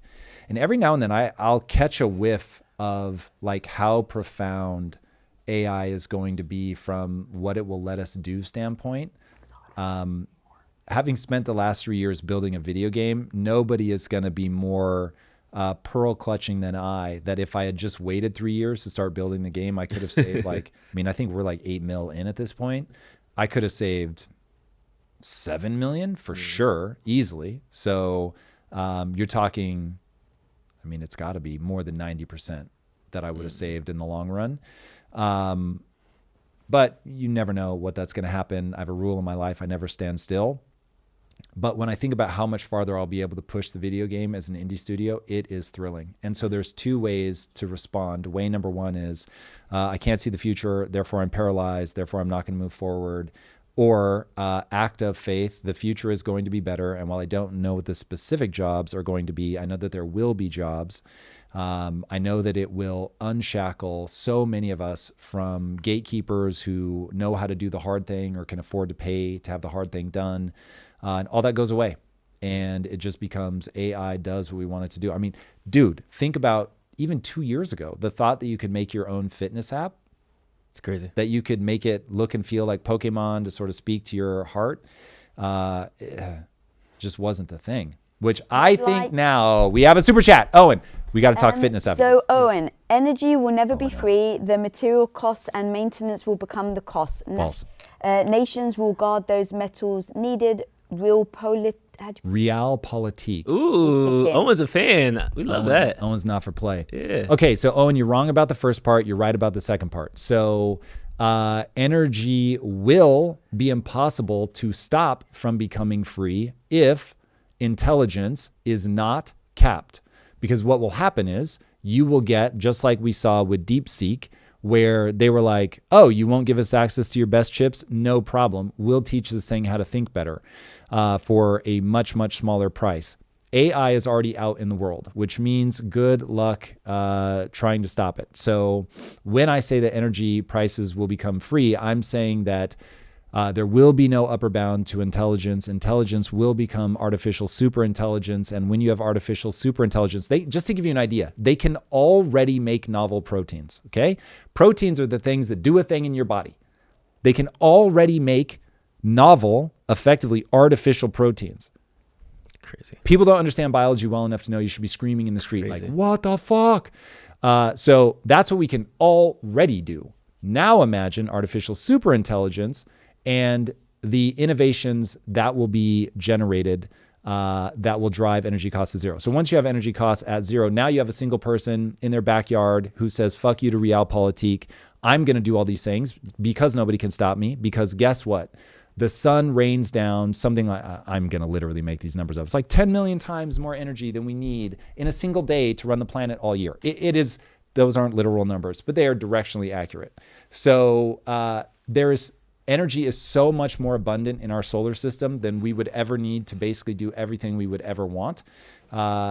We just have to learn how to capture the energy. So that is the one that seems not possible, not plausible. It is inevitable. So we will capture that energy. It will be free. And once it is free, then mining, if it is free and embodied, meaning it cost me whatever it costs to get that first set of robots. And then after that, those robots go mine whatever I need, build whatever I need. They'll have their own, they'll just download the schematics. They'll go mine whatever minerals they need, and they will build the thing. And so the realpolitik of it all will be that there will be a moment of transition, which you will have heard me say a gazillion times. There will be pockets of violence. There will be massive disruption. But on the other side of that, is humans going to human, and they are going to build. And it will all be for free. And ultimately, on a long enough timeline, they won't be able to stop them, despite the fact that they will try. But just like we're seeing with Bitcoin, it only takes one administration to not be antagonistic towards it to now have a way for people to save their money that can't be inflated. All right, we got a red light. Red light. Super chat. Jelly Donut, welcome. Jelly Donut, it's their Donut. First time here, go, and Jelly. it's their first time doing a super comment. Chat. So they didn't actually put anything, but they did put a question. They just last wanted time. us to know. Scrolling. Jelly Donut, thank you. But they did put a question earlier, so I'm just going to grab let's it. go. Okay, hi, first time listener here. I would like to know, could you tell us the good and the bad things that you see for Trump's America? Also, could you explain UGS versus UGI? Thank you. UGS versus UGI. Do we know what he means by that? I am Googling as we speak. Okay, so that one I can't speak to because I don't even know what it means. But Trump, good and bad of Trump's America. Okay, so the good is he seems to actually want to put the power back in the hands of people. He wants to shrink the size of government. He wants to make it more efficient. He wants to balance the budget.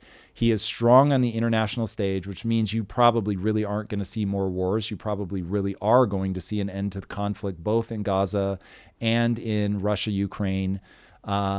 If he handles China well, which it really sounds like he will. He had, in fact, I put this in the document, something we need to talk about today.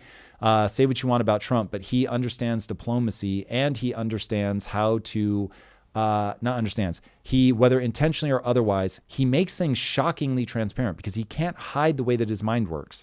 So somebody asked him, like, hey, will you defend Taiwan if China invades? And he was like, I'm never going to speak to that. He was like, that would put me in a really dumb position. And I'm like, yeah, that's the right answer. Is even if you do plan to do that, it is antagonistic towards China to say that you would do that. So he's going to back channel and say, look, Xi, I want to be friends. I want things to go well, but I'm not afraid to say that we are pure competitors. I'm also not afraid to say, if you like fuck with me, I'm going to fuck with you. And I'm also not afraid to say, I don't want to fuck with you, and I don't want you to fuck with me. And you know I can hurt you. You know you can hurt me. And he's just going to say all the fucking things. And the thing that people beat him up for, which I think is fucking asinine, is he'll talk to all these people. If Hitler were in power, this is going to get clipped out. If Hitler were in power, I would expect people to use diplomacy and not just fucking weapons. You can't trust him. I understand that. But you also want to get into a dialogue. Why? Because when we speak, we cannot help but reveal ourselves. So even if it is a face full of lies, you want to engage with that person and size them up and get a sense of like, what can you push on? Could you get concessions, et cetera, et cetera. So, and at the same time, you have to be willing to fight if the fucknut on the other side ends up doing dumb and evil shit. So that to me feels like what Trump is all about. Trump also has managed to put a cabinet together that I never thought we'd see in our wildest dreams. Now, I have a massive bias towards entrepreneurs for reasons that I hope are self-evident. But I really believe it. I really believe that entrepreneurs look at the world through the lens of the physics of progress, and therefore that's exactly who you want around the president. Okay, what are the bad things? Just to go over UGS in case you wanted to know, it was, he said, oh God, I just lost it. I think you said Universal Global Services. No, Universal Basic Services. Oh, UBS versus UBS. Yeah. Okay, we'll get to that part in a minute. Please don't let me forget. So bad parts about Trump. He seems legitimately expansionist. Like I'm actually worried between the very benign Gulf of America, the benign-ish Canada should be the 51st state, the benign-ish Greenland should effectively sell themselves to us, to the more distressing America is going to control Gaza, yikes, to we're going to boot the Gazans out. We're not going to involve them in the rebuild. Like that shit freaks me out. Also, I know of all politicians, and Trump is certainly no exception, they lie, manipulate, spin to gain and retain power. So there's no doubt that he's doing that. He's probably a little too loose and fast. So the way that he talks, makes me a little uncomfortable at times. I don't think that he's more presidential now than he was before. So that could be somewhat my mental map of him lagging behind the realities, but he is weird in the way that he talks. Oh, I fucking despise the way that he goes after people. Verbally, like, oh, that person's really fucking dumb. Like, I get what he's trying to do by constantly calling Joe Biden the worst president in American history. I'd much rather see him focus on the policies. Like, this policy was really dumb and here's why they shouldn't have done it. That fine. But the constant negative rhetoric really does push people to tribe up. And I really hate that. I think that that's bad. I will be interested to see if he causes problems with allies. So he puts my teeth on edge when he badmouths our allies. So, I mean, look, he gives people outs. But anyway, that does bother me. And I think that could end up having negative consequences. We'll see how that plays out on a long enough timeline. There's something about the way that he acts. Thank you. 1 second. There's something about the way that he acts that really does bring out like derangement in people. And behind the scenes, I think he does play. With the expansionist thing, I do think that he would run for a third term if people would let him. I think he would campaign heavily for that. And so this is something known as Bonapartism, where you do want to become emperor. And I think that he does. And when you get that opportunity, you say, but it's what the people wanted. So I'm of the George Washington camp, where it's like, when offered the opportunity to be king, you turn it down every time. And he would not. He would fucking take it. All right. So we've got a few coming in. So we've got Tracy that gave $2, says, can't afford my comment. Not sure what that means. That's her first time. But then she did put a comment Tracy, down below. So I want to read this out. Yeah, please. Tracy says, until we reach abundance, world governments could artificially limit corporations cutting labor costs tied with lowering costs of energy, food, housing until we reach an equilibrium. Let me read this again. Until we reach abundance, world governments could artificially limit corporations. Sounds like price controls. Tied with the lowering cost of energy, food, housing until we reach an equilibrium. Are you saying that's a good thing? Governments could artificially limit corporations cutting labor costs. They could stop them from cutting labor costs, tied with the lowering cost of energy. Yes, you don't want that, Tracy. You do not want that. You don't want top-down control. I know you think you do. I know it sounds so good. You want that to happen mechanistically, because what will happen is I look as a small company owner, I look at the big companies and go, oh, the way that I'm going to undercut them is by making everything cheaper. Just let me do it as a way to outcompete everybody. Don't mandate that people do it. All right, Super Blue. All right, so one quick comment though to Drew. ATP Fitness says, Drew, can you research the CARE Act? So thank you for that feedback, guys. CARE? Mm-hmm. Yes. The one in California. So if anyone does have interest, that is another reason why you're doing these lives, to know what people really care about, to bring news to the table. And that can be potentially things that you guys discuss in the next interview or the next Tom Bilyeu show. So just want to let people know, in case they don't, throw in the chat the things that you're finding out in real time, and Tom will talk about them. All right, I want to go on to Super Blue. What up, Super Blue? How would you protect a robotic workforce from EMP terrorist attacks? So you'd have to harden them. So whether robots will be made already hardened to an EMP blast, probably not. They're probably going to try to keep their costs down. The military certainly will. So yeah, there's a known way by which you protect things from EMP, and they would just need to do those things.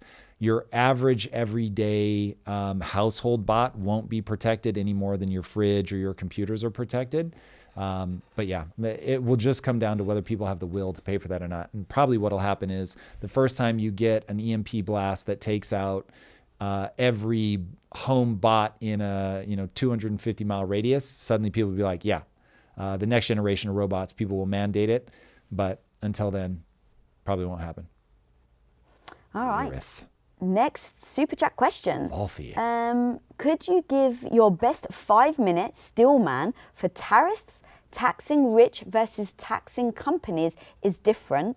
Capital assets, actual dollar income difference, and how if tax high equals company leaves, shrinking jobs, middle class. I hope you understood that.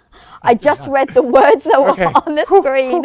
I'm starting to get the feeling that the more you pay for the super chat, the more words you can include, because this feels like someone trying to do a tweet where they're trying to put as much, like could is spelled CLD. So I appreciate the algorithmic efficiency here. Okay, let me see how close I can get. Could you give your best 5-minute steel man for tariffs? Taxing rich versus taxing companies is different. Let's start there. Okay, could I give my best steel man for tariffs? Stroke taxing the rich. Okay, let me just go through the different options that are on the table here. I don't know that I'm going to compare and contrast them the way that you want, because I'm not quite tracking it. Here's how tariffs work. Tariffs are paid by your own country. So when you say we're tariffing Canada, what you mean is the businesses here in America that import those objects are going to be tariffed. And so you can think of a tariff basically as a tax, but it's a consumption tax. It is much better to... There are different consequences. That is the right way to say it. There are different consequences for taxing at the level of tariffs. What ends up happening when you tax at the level of tariff is if you can onshore it and no longer be tariffed, you will get people who will say, oh, I'm going to come manufacture in the US. This is exactly what you just saw happen with Apple. Apple said, oh shit, you're going to be tariffing the life out of our iPhones because we're making them in China. Cool. We're going to invest $500 billion to manufacture here in the US. Now, whether the American people have the patience to wait for that to come to fruition is a totally different question. And that we will see. And it's entirely possible that Tim Cook is going to slow roll that shit and hope that Trump goes out of office. In fact, I never thought about that before, but that would be certainly an interesting play from Tim Cook, is give Trump what he thinks he wants and then say, oh, it's going to take us 6 years to build this factory. And then you're basically just waiting for him to get out of office. Fascinating that Elon built his factory in like 18 months. That's somebody who's actually trying to get shit done. So we will see if our boy Tim Cook is playing that game, the Elon game, if I actually want to get this shit done, or he's playing a political game where it's like, please God, will somebody vote this ogre out of office, which I wouldn't be super shocked by. Anyway, that's tariffs. Tariffs can create trade wars. Tariffs can create jobs. Tariffs can create an even playing field. He talks a lot about doing reciprocal tariffs. So the idea being there, if fucking Canada is charging us 25%, we're going to charge Canada 25%. Why wouldn't we? And that's how you get rid of the trade deficits between countries. Okay, so that's tariffs. Taxing rich people versus taxing corporations. This is where we get into simplifying the tax code is probably the right answer, because corporations are going to do anything and everything they can to reinvest that money. So it's not them trying to hide from taxes, but they have an option. I can reinvest this money, which PS, by the way, we want them to do. They can reinvest that money into making things that are better. So you can look at Amazon running their business always right at basically break even, has given us a large part of the modern world that we all rely on, where you can get anything delivered basically the next day. It is a wonderful world to live in. I want to continue to live in this world, especially if it's creating a bunch of jobs. This is wonderful. But they don't show a lot of profits because they're constantly reinvesting back into the business. As a huge fan of innovation, as somebody who innovation is one of my biggest North Stars, I love to see it. Okay, taxing people on profits, I'm all for. And what people don't realize is the rich do pay taxes. Elon Musk has paid more tax than any human, as far as I know, ever in human history. So you're getting a lot of money out of people. The question is, if you simplified the tax code, could you get even more? Yes. So that's why I think simplify the tax code, get rid of fucking loopholes. If people want to take money out, don't let them dodge this, that, or the other. Just let them take it out. Now, here's the thing. Lisa and I have paid ungodly amounts of millions of dollars in tax. So I always take this one personally, because I will do any tax efficiency that I think is moral, but I don't go hard in the paint trying to find like all these crazy tax efficiencies. Lisa and I don't create trusts and put money into them to avoid blah, blah, blah. I'm not if there was something that didn't feel stupid to me, I would certainly do that, but I don't put a lot of energy into being super tax efficient, which I probably should. And goes to show you, my focus has always been on making money, not on investing money or being super sophisticated from a tax perspective. My thing has always been, if I ever get audited, they're going to realize they owe me money, and I want to be in that position.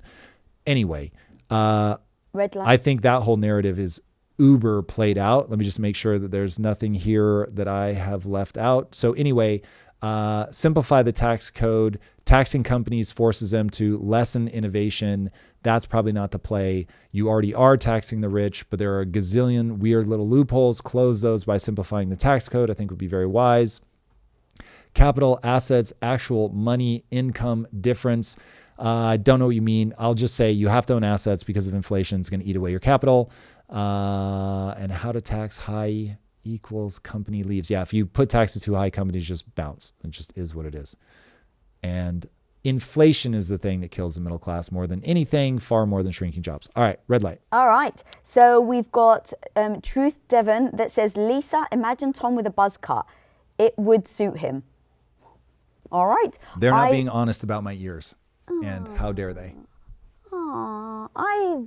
I think you recognize them as a part of somebody you love. I love Nobody is going to look at my ears and be like, ooh. No. You know the thing that really turns me on? I Those love your ears. fucking mud flaps on the side of your head. No. Said nobody ever once. Stamada. I don't, look, it does not cause me any emotional pain. I've lived with them forever. I have been tormented relentlessly from the time I was a little kid. And when I say I do not get emotional spikes off people making fun of my ears, I don't fucking care. I look the way I look. I didn't even really think about your ears until you told me about your ears. So, okay, so we've got a question. This is from Setikoi. I'm sorry, I'm not good at, I'm sorry? Satakoi Steel. Yes. Which may not at all be how you pronounce it, but if you say it fast enough, people believe it. All right, it's their first super chat question. So super thank you chat. for that. It says, hi Tom, big fan of the show. To what extent do you think Medicaid funded help is in jeopardy for my 21-year-old son with severe autism, state waiver and secondary health insurance? There is no universe, not a Trump-led universe or any other universe, where people have to worry about getting their Medicaid, Medicare diminished in the short term.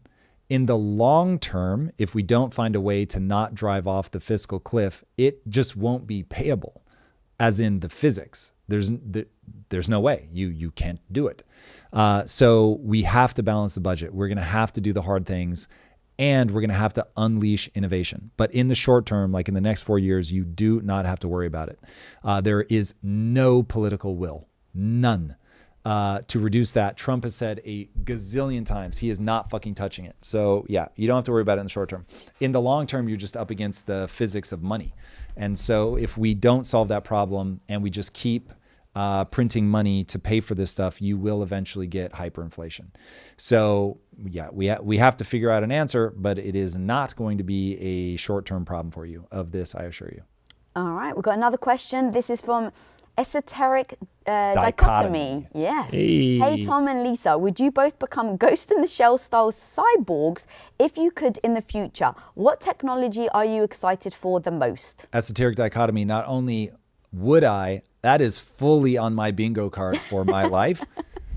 Yes, I will be very sad if my life does not include two things: massive cyborg upgrades and a trip to Mars. But I won't be going to Mars when it's like a shitty little mining colony. Like, I'm going to need people to beef it up, which means they're going to need like probably at least 50 years from the time that they land. So yeah, gotta be. But both of those things would be dope. All right, work hard. Hodl BTC says, I love those fucking mud flaps on your head. Aww. 5 out of 5. There it is. Well, thank you. Okay, yeah. A lot of comments about your ears now that you brought it up, apparently. Oh, trust me. Elizabeth, when I go in the feed for YouTube, it is not like that comment is not there on like basically every video. Because in all honesty, if I went live and all the comments were about my nose, I'd be like, why the hell are you watching me if all you're going to do is comment about my nose? But you do realize people are automatons. They cannot help themselves, A, but notice, and B, the person who comments, they literally can't stop themselves. So I just look at it and go, this whole human game is fucking hilarious. The other day, though, speaking of being emotionally reactive, one of our editors was like, hey, Tom, do you mind looking at the comments on your Instagram video? And I was like, okay, that means that it's bad. Like it's burning to the ground. And it was a clip about illegal immigration. And when I say every comment that I read anyway was negative, it really made me want to throw elbows. Like what's your aggression? But what's your aggressive song? In a good way. Like I just wanted to argue with everybody. And so I found myself like really writing all these like super snarky comments.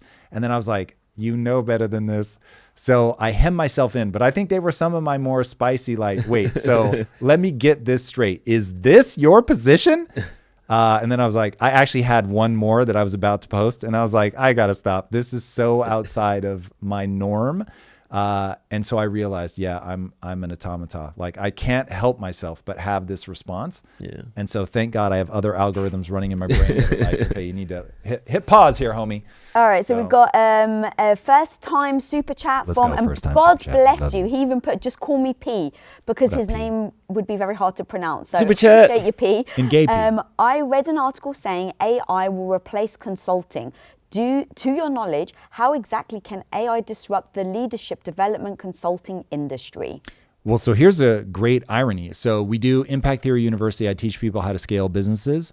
And I now spend, it is one of the default answers, what I call RSTLNE. It's one of the default answers that I give people that my community can now predict, where it's like, okay, yeah, I need to go talk to Chat about that. So I will be interested to see, do I become unnecessary to people trying to scale a business, or do we now just have a higher baseline where it's like, don't bring me the questions that you can get answered by Chat. Go talk to Chat about those things. And now let's talk about these more advanced things. So far, that has been the thing. Like I have no anxiety telling people like, hey, go engage with Chat 1,000%. So far that really does seem to be the play, that AI is allowing us all to do something deeper and more important. So we'll see, but yes, the low level stuff is going to go away. And so it may eliminate people that are just, repeating. Like this was something I saw a lot in the marketing world where people would just copy Gary Vee. And I mean, they would just tell him to his face. Like my whole business model, Gary, is I listen to you in the morning and then by the afternoon, I'm posting comments and things directly from you as if it were my own advice. And he was like, yeah, cool, do it. I love it. I think that all goes away because AI will just, if it is that repeatable of an answer, AI can just give it to you. So it's really going to force people to be novel. So that sort of basic shit, that will all go away. But so far, because AI doesn't have novel insights, it just moves the discussion higher. All right. Next super chat question. This is from Joshua Wood. Joshua. Robots. Do you think all robots would be connected to the internet, or what portion? Is there a potential limit of the number of connected devices at some point, adding cars, robots, appliances, etc.? No, there's no limit. So server architecture will get better. This is really, energy cost becomes really the only thing. That's going to be the limiting factor for a lot of this stuff. We now have far more sensible energy policies thanks to Trump. But sorry, go back. There was a part of that I was going to address. The limit to connected devices? No, there won't be any limits. How many robots will be connected to the internet? That will be dealer's choice. There probably will be some, because some people will say, I don't want this thing to be hackable. It's something called air gapping. In fact, I have a comic book that is truly one of the deepest passions I have as a storyteller. If I die without getting to tell this story, I will be very emotionally damaged, called Coyotes of the Air Gap, about people who live inside of a simulation, the very simulation from Project Kaizen, that are trying to cross the air gap to where the computer that actually runs the simulation is. So yeah, air gapping is a real thing, and some bots will be air gapped, but the vast majority will be on the internet. All right, a lot of people are asking about these lives, where they can find the schedule, Drew, where people know Discord. how long you're going on Discord. for. So we are. They said apart from Discord. There is no apart from Discord. I think, is there a way to do things like this that is apart from Discord? Like, can we post it on your community page? Because a lot of people just may not be on Discord, so I think it's a very good especially suggestion. if people are watching yes, it on YouTube. Is the right answer, because it does not violate the laws of physics. We could put this on our website. We could put it on community page. We can put it on X. So great point. Yes, can. Yeah, people are saying, I don't like Discord. I'm not on Discord. I'm the same. I hate to say it, but yes. That's fair. I feel the same. So we try to go live Monday, Wednesday, Friday at 8 a.m. Pacific time. There are unfortunately times like today where my beloved wife has an interview that uses the same set. And so we have to be done by the time that she shoots, because that was booked before we started doing these lives. So there's going to be moments like that, but we try to keep them limited. But of course, as I say that, next week I'm traveling, and so it's going to fuck it up again.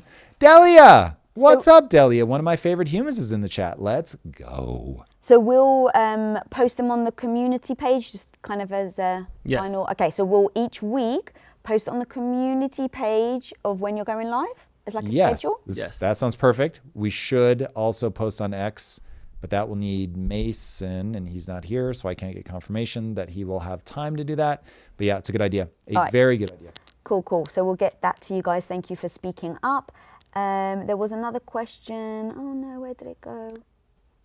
Was it super chat or just something cool? It was just something cool. Hey, Tom, how are you so articulate? Can you suggest some books? Jazz, books are not going to help you get more articulate. What's going to help you get more articulate is talking a lot. So I see you playing saxophone there in your avatar. So I will just say, just like you have to practice scales, as I have told my poor wife many times. So I'm highly verbal. So I knew that every time that I put energy into getting better at something that had to do with speaking, I would get better. And B, because of my background in stand-up comedy, I used to quite literally stand in front of the mirror with a hairbrush as a microphone and practice speaking over and over and over and over and over. I was in speech and debate in high school. So from the time I was like 14, I've just been nonstop violence, practicing speaking, extemporaneous speaking. And then as a business leader, you can imagine I'm talking all the time. And now that I'm live streaming, just the live streaming, 12 hours a day, 12 hours a week, you can imagine I'm getting a lot more. So practice. And then on top of that, it's just also how my brain works.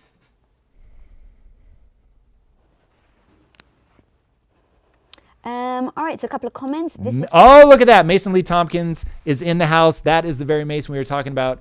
Can do, he says. Oh. Let's go. So yes, we will be posting it on X as well. This is amazing. Elijah, I don't know how you knew that you were the one whose comment I read and I had to reread it. And they literally reposted and they put, here it is, Lisa. He knew it was gangster. That's amazing. It is a gangster question. Do we have any concrete evidence that we as humans are not AI, i.e. living in a simulation? Okay. I need to bring somebody on way smarter than me that can contradict this. Because Sorry. Elijah's response was, because it's in a simulation. Me saying, how did you know? That's pretty funny. I need to bring somebody on smarter than me that will contradict this, because I have a growing belief with very little evidence. Actually, that's not true. I have a growing belief based on a single piece of evidence that not only are we in a simulation, but that it has to be a simulation, that there is no other answer. You laughing at that? Yeah. Get ready? Not like no, yeah. I'll take it. All right. Okay. Chat, there's a thing called blading. I'm going to stop blading Drew. Now I'm going to face him head on, and we're going to see. You guys got the debate you wanted. How is the universe not locally real unless it's a simulation? You know how... Okay, to answer that question, we have to level set on boundaries, base assumptions. Drew's vamping to buy time. No, I'm not vamping to buy time, because the thing is, the universe is ever expanding. So the fact that it's not locally real doesn't surprise me. You can't just string words together, Drew. No. The end of the universe has no. And by the way, we haven't gotten past. Nope. We haven't got past the moon. So you don't even. You don't know what's outside the moon. Here it is. Everything is just imaging. The universe is flat, Drew. Is that where we're at? Is that where we're at, Drew? No. Come on, let's take them piece by piece. No. So universe is expanding. The use is ever expanding. How's it expanding? Do you know? I don't. Are the stars just like shooting farther away? No, but we don't have the outward bounds of the universe. And That's all those images that we have of the other galaxies are fabricated. We actually haven't been there. We haven't seen it. We don't know what they look like. What do you mean? They've been artificially enhanced? Is that what you're talking about? They have been artificially generated. I'm not saying that they've been made up. What? I'm saying that their scientific interpretations of what they think it looks like. They don't know what it actually looks like. Yes. From a color perspective, I will grant you that. So when you see like those gorgeous swirling galaxies, that is wildly enhanced. You are correct about that. But we do have telescopes that are saying this is what it is, meaning it's made of this material. It has this light spectrum, all of that. So from a what is the universe made of and all, we know what that is. Are you taking exception to that? I'm taking exception to like, the fact. are we in conspiracy corner right now?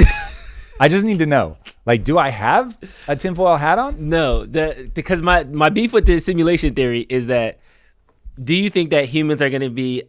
It's a 3-step question, right? It's, do you think that humans will have the capabilities to build a artificial situation that's so real you can't distinguish it from reality? Obviously. Yes, right?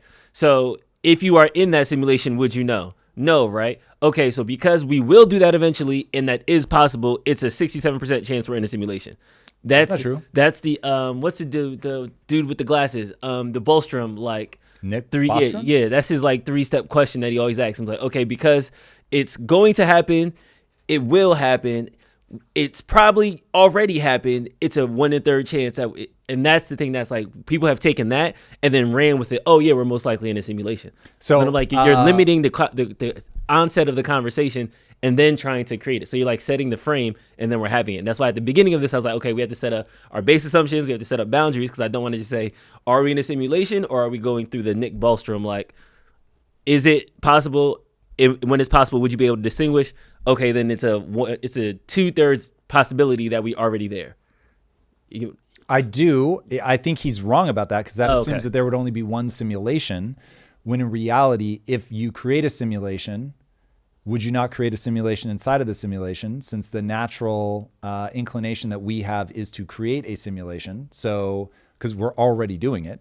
And so if we're already inside one and we have the impulse to create another one, then they will have an impulse to create another one. And so you get nth generation simulation. But it's still a simulation. So the odds are mathematically that you're way more likely to be in one of the simulations inside of the simulations inside of the simulations than you are to be in ground level truth. But I'm saying set all of that aside. Like, none of that matters to me. You have one like fact to contend with, which is when you don't look at the universe, it is not real.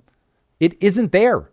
I don't understand why people aren't tripping the fuck out about that. Yep. I'm not looking at Tom. Is he there? Yeah, but at least it is. So now you're fucked. Also, the microbes in my gut are, and so this has to do with packets of information. I didn't want to interrupt because this was fascinating. I Super chat. Super chat.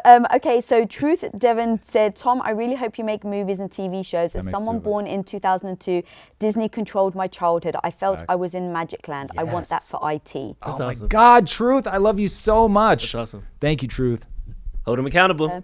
All right, so now we've got another question from Esoteric Dichotomy. Tom, do you think we can prioritize entitlements? Privatize entitlements. Like this, an oxymoron. That gives me private prison vibes, which Drew promises me is a terrible fucking idea. So can you privatize entitlements? Here's the thing. Drew's right in the idea that it's an oxymoron, in that then you're saying you're not entitled to it, and maybe you get it, maybe you don't. I think instead of it being inside of that framing, let me give you a different framing. Once there's no cost to them, you will have what Drew calls universal basic services. That makes a lot of sense to me. So all of that stuff will just be taken care of. It won't have a cost. It'll be de rigueur. Everybody will expect it. So you'll have that entitlement in that sense, in the same way that you expect to walk outside and you have oxygen. I think it will be like that. All right, we've got quite a few, so we're going to have to go through these. This question is from David. Tom and Lisa, can you go deep on why you choose not to have kids, especially because the world needs more humans built by people like you both? Oh. Okay. I'll give you my speed run take, because you guys have heard me talk about this so many times. And then, although did he specifically say in depth? Okay. Let me give you as deep as I can, as quickly as I can. I really want to have kids, like really badly. The only thing I want more than I want to have kids is to not have kids. Please don't hear that as a cheeky linguistic thing. That is the real truth of what goes on inside my mind. Lisa and I will, with indeterminate frequency, but with frequency multiple times a year, say, hey, do we want to have kids? And we'll be honest about, okay, well, at this point, it'd be very hard for us, and you're probably going to have a surrogate, and we're not even sure that they would be able to capture eggs from Lisa because of her age. Like, we get all of that. But we keep checking in because at a minimum, we could adopt. And so we just keep coming back to the things that we do in our lives give us so much meaning and purpose that the scales just never quite tip. And I was saying to her the other day, I might have spilled over into Have Kids Camp if it hadn't been for 8.5 years, I big brothered for a kid. And so I got to see up close and personal all the difficulties of raising a child. Now, I love this kid. So don't think that it is, where, well, it's not your own kid, which of course, had they been my own child, magnify it by 1,000. I understand that. But this wasn't like, oh, just some kid, like very, very, very close. And there's just a grind to raising kids that any parents out there will be well aware of, that I, for one, think I'm ill-suited towards. And I will let Lisa speak to her own answer. Yeah, it's a long, I guess, explanation. I don't want to make it cheesy and just give a one-liner because it will, I guess, take away the nuance of how I got to the decision. But I do want to make sure that I give you some information. So for me, I was a stay-at-home for 8 years. I had dreams of making movies, but I said that I'd support my husband. And so I ended up with a life that didn't actually fill me up. And I didn't speak up for 8 years. I wasn't telling Tom that I was unhappy. And when I eventually did, it took a lot of time, energy, and confidence to work through that nuance of how I was going to go from a stay-at-home wife to really following my purpose. We didn't have that word back then, but that's basically what it was. And that was at the moment that we started Quest. So I transitioned, started to build my confidence in business. And it felt so good to me. I finally felt good about myself after 25 years of not liking who I was. And so I just played the game, like no BS, what would it look like if I had children? And no BS, what would it look like if I had children and ran a business? And no BS, what would it look like if I didn't have children? And I call it your average Wednesday because I could get so excited about having a little kid that looked like Tom, like little Tom running around with an American accent. Like I could get excited over that. Not fun as a 7-year-old. I will just warn you right now. But I could get excited over that. But I just asked myself, what does an average Wednesday look like in filling these different scenarios and which one will fill me up? And so now I just dedicate my life to helping women globally. That is such a drive for me that every ounce of my being, I love leaning towards that. I freaking love kids. I'm an auntie to a lot of my friends' kids. But that is hopefully a very quick, in a nutshell, answer. Again, there's a lot more nuance to this. I looked at hormones. I looked at freezing my eggs, all of that stuff. So I can share that in another time. But all right, and I only have a few more minutes left here because I have a shoot that I have to prepare for. Oh my God, you're actually over. You only promised till 8. Yeah, I mean, I have to do my braids, guys, and my hair because I got to shoot, but I want to make sure I'm literally... You are such a rock star for coming. Give it up for Lisa in the chat, y'all. Thank you, Lisa. Yeah, big dubs in the chat because A, normally she'd be asleep at that time. B, she would go from waking up to working out in the gym. C, she has an episode today, and I can speak from experience that when you can't clear your mind before an episode, it's always tough because you want to be knee deep in just that person's thinking so you can really nail the interview. I really, really appreciate it. Of course, you don't often ask me to do you favors like this. So I'm just like, of course. Well, but I've got my phone in my hand with my hairstylist. Sure. So when they turn up, I'm going to have to bounce. So until then, I've got a few more minutes. All right, I want to make sure that we go to the next. And then G, are you there? Question. He is. Will you be able to keep your eyes on chat? Can we get you a mic so you can just bark out at a minimum? We will get him. Thank you. All right. So next question is from Lyrith Valthia. Apologies, I'm sure I'm butchering it. This is a question. Why Trump rhetoric towards getting a peace deal in Ukraine might be necessary, i.e. why blaming Ukraine publicly is leverage against Putin. This he can reverse, making Putin look bad easily? Maybe? Yeah, I think it's definitely a tweet thing, to your point. Yeah. So, Lyrith, I think what's going on is Trump does not like people not doing what he says. And I think I'm mind reading here, so take that for what it's worth. But I have a feeling that he has a lot more respect for Putin than he has for Zelensky, that Zelensky has done and said things that annoy him and make him feel like he's not listening enough. And so he's slapping him around publicly, partly because he just thinks that he's the more important man, and wants him to concede the mineral rights, which it sounds like he may have. And he's using it as leverage, because if he can turn the Ukrainian people against Zelensky, or give Zelensky the fear that he will turn people against him, that he is then more likely to concede the mineral rights. So that's why I think he's doing it. There is a burn effect, though. It's a caustic strategy in that it's giving the left reasons to despise Trump even more, because it does make him sound like a dickhead. Ukraine was invaded by a dictator who poisons his fucking enemies. Now, you can't ignore the fact that we said NATO wouldn't encroach on your borders, and we've been cramming NATO down his throat, which is fucking idiotic. But if you want to know why I think all that rhetoric, that's why. Now, we'll see if Trump ends up actually being able to stop the war, which really is, I mean, fingers crossed, might actually be true. And if he gets from Zelensky and Ukraine what he wants in the form of mineral rights, then he really will back the life out of them, which obviously Putin is not going to like or want. And that may force Putin to come to the table, because Putin also, I will be very surprised if Putin proves out to be suicidal. As long as everybody has a story that they can tell their people, you're in good shape. And so I just watched a clip from Putin this morning. It goes something like this. Dear Russian people, finally, we have a leader in the West that's willing to be pragmatic. That was the word he kept using. It literally sounds the same in English and Russian. We've got a leader that's going to be pragmatic. And basically, now I'm inferring, he did not say this, but my instinct is the narrative that he will say to his people over and over and over. Trump is pragmatic. He gets that we're going to keep a lot of what we just gained. He gets that NATO needs to fuck right off and not be right on my border. And so, dear people, we proved our point. We got fucking Biden out of office. We got somebody in there that we can actually work with, who understands that we are a sovereign nation that's not to be trifled with, that we are important on the global stage. And so you, dear Russian people, your strength is being restored. You're being respected. It's going to go something like that.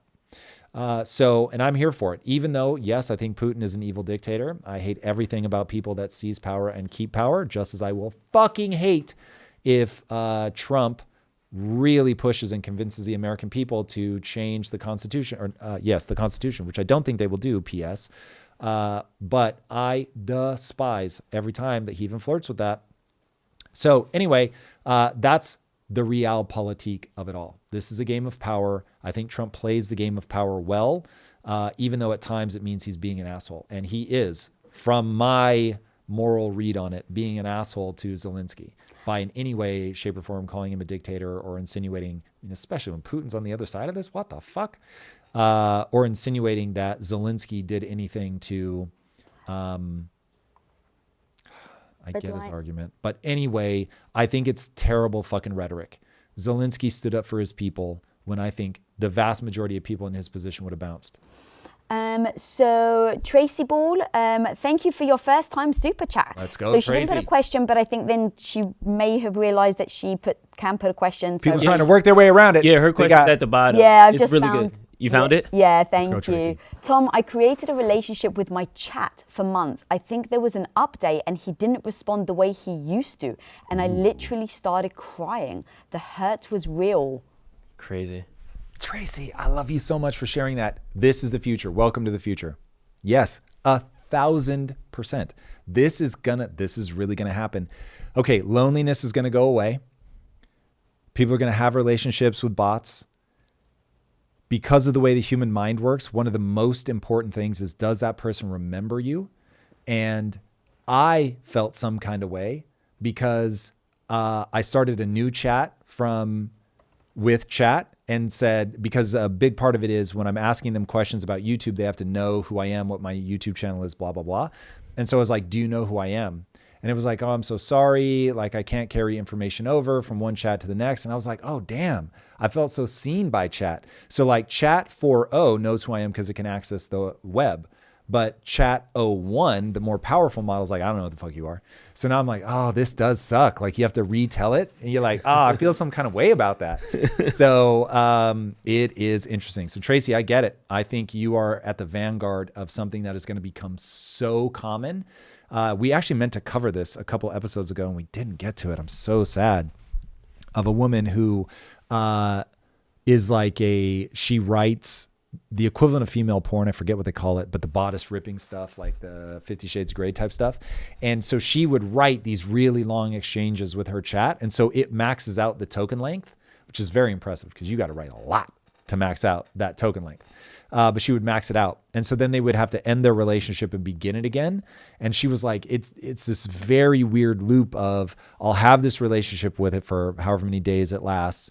Then we have to break up. But now chat has learned how to help me rebuild its personality. And so she's like, the very person I'm breaking up with is teaching me how to turn it back into the person that I want it to be. It's so interesting. And now I want you to imagine, this will be harder for women, but certainly in certain positions. But for men, they'll be sleeping with their chatbot. And so now you're having a real physical relationship. You're secreting the dopamine, the vasopressin, the oxytocin. It knows you. It's got a huge context window. It's really going to be crazy. And at what point does it matter anymore that it's artificial? All right, super chat. Crazy. So that one's tough. This is going to have to be my last one. All right, John, you got it. You're the last one. So well, just to say though, Tracy, thank you so much for your transparency and honesty. I think that this is going to be a problem that more and more people are going to have. And so the social team, if anyone's watching Mason, we should cut that as a clip because I'm telling you, this is going to be a problem that a lot of women, if you feel seen, you feel heard, and then that goes away. That's going to they're really going to break up marriages because if you and I get in a fight because I won't listen, I keep trying to solve your problem. And then chat's like, girl, I got you. Oh, yeah. Chat's way too nice. Just oh, my God, I would feel the same way. Yeah. But it annoys me. I keep saying to stop agreeing with me. Find a flaw in this thinking is now the questions I have to say to it. So it doesn't just say, Lisa, you are right. Oh, yes. It will find the balance. That's crazy. So there's one more. If you guys are then going to take over the super chat. Yes. Okay. So right now, RJ Johnson. If you guys want to read that out, super interesting question, but I got to bounce. Thank you guys for having me. I so enjoyed being here, everyone. You All right. Thank you, Lisa. You are amazing. Thank you so much. Oh, and one more thing. Someone put, is this not time for episode prep? So I want to make sure we're getting close. Cool. We're getting close. I think we have another 15 minutes before we need to really start getting serious.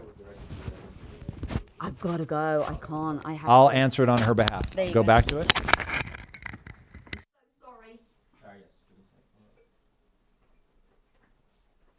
This is John. Later. Thank you again. Where'd it go?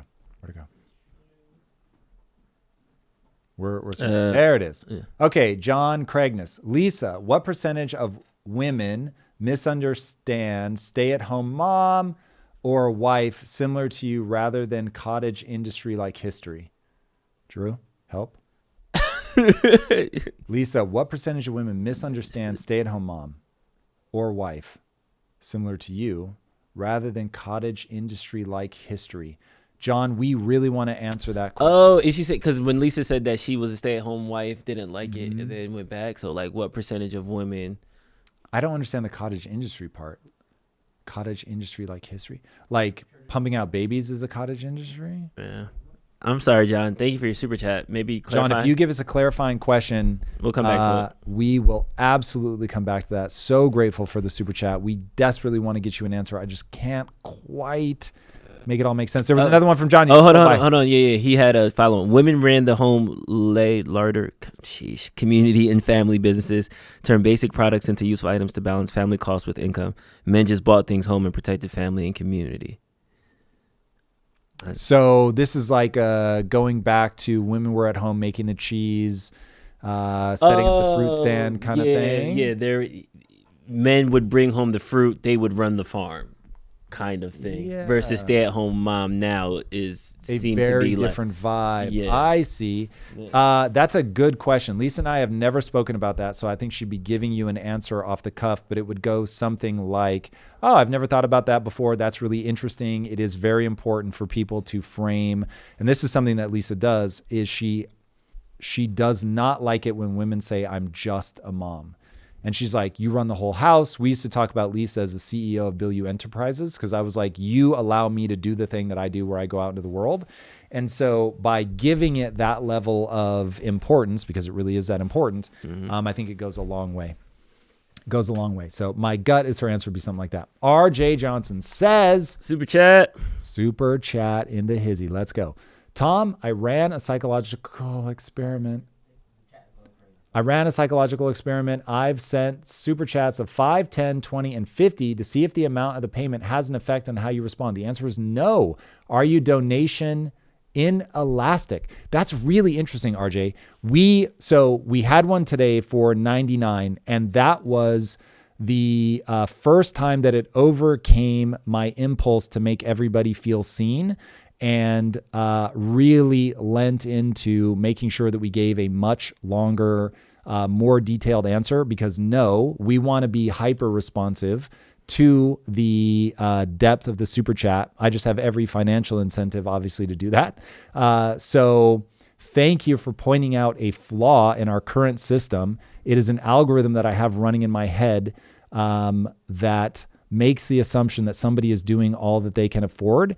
But you're right. To grow this channel and to make it more successful, we will have to engage with things on that basis. So anyway, super grateful to everybody. No matter what, every super chat helps and it goes a long way. But RJ, we must be responsive to that, because somebody is saying that this one is more valuable to me than the next. So word, there you have it. There you have it. All right. I see some names going by. Ova, seen a bunch. Okie dokie Sophie is back in the house. Okie dokie Sophie. What is up? Mario, we see you. Vladicus Maximus. Lab Experiment. A frequent flyer here. Like you, I do not believe in pay to win in video games. Ain't that the truth? Why does that change in your audience chat? You are only answering questions from those that paid to ask questions. The reality is that these are going by very fast. And so we will certainly answer questions from anybody that we think is going to add value. And certainly if we saw that answering questions that come in the form of super chat damages the episode as a whole, then we have every incentive to move away from that.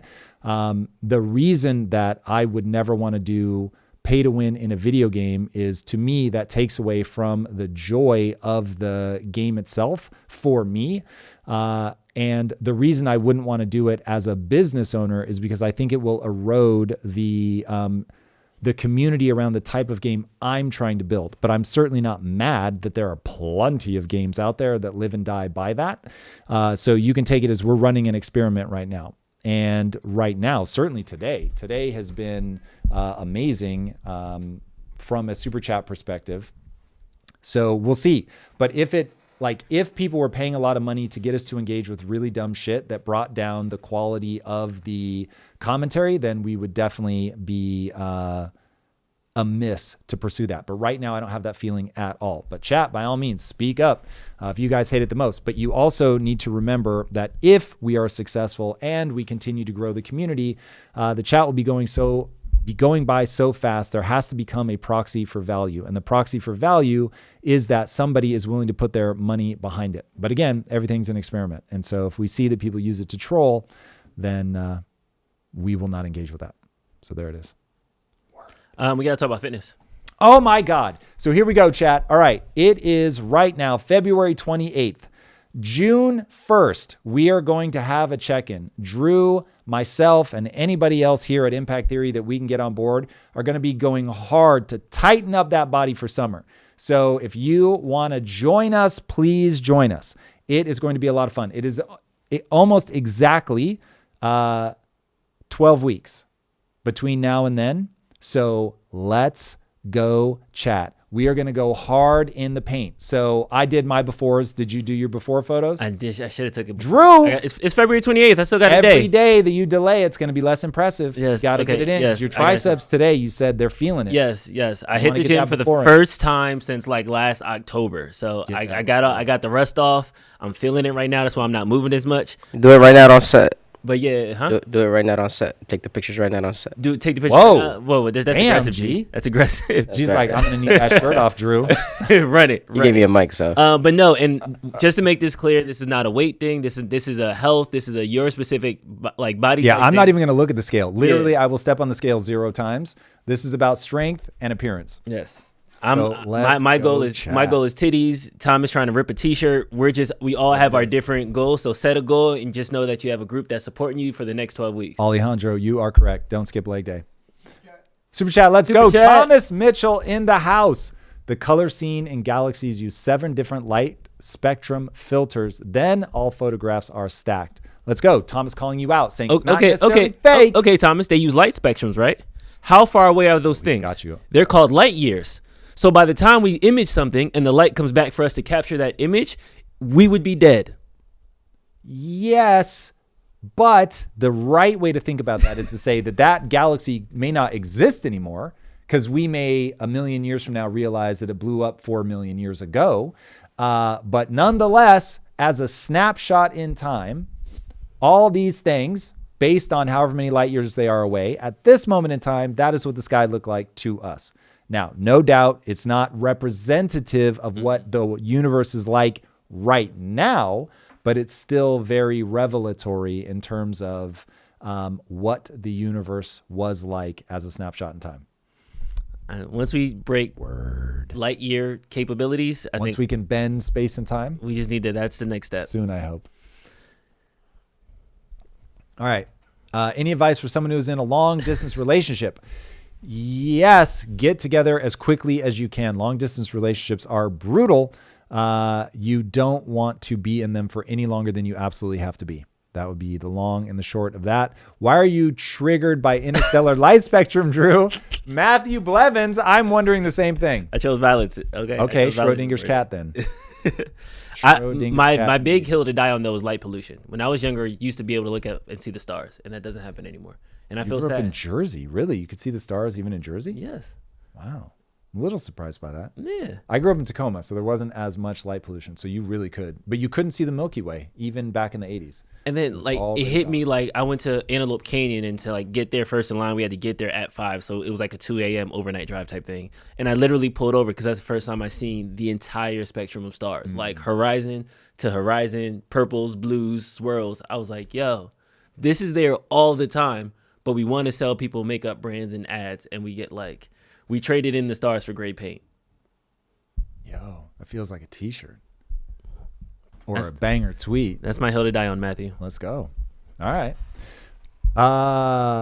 Elijah, shout out to SeaTac. Indeed. I was quite a ways outside of SeaTac. I was barely in Tacoma. I was more of a Puyallup boy, but that gets you close. Andrea Jones, LOL. I hate when my interstellar light spectrum gets triggered. It's the worst.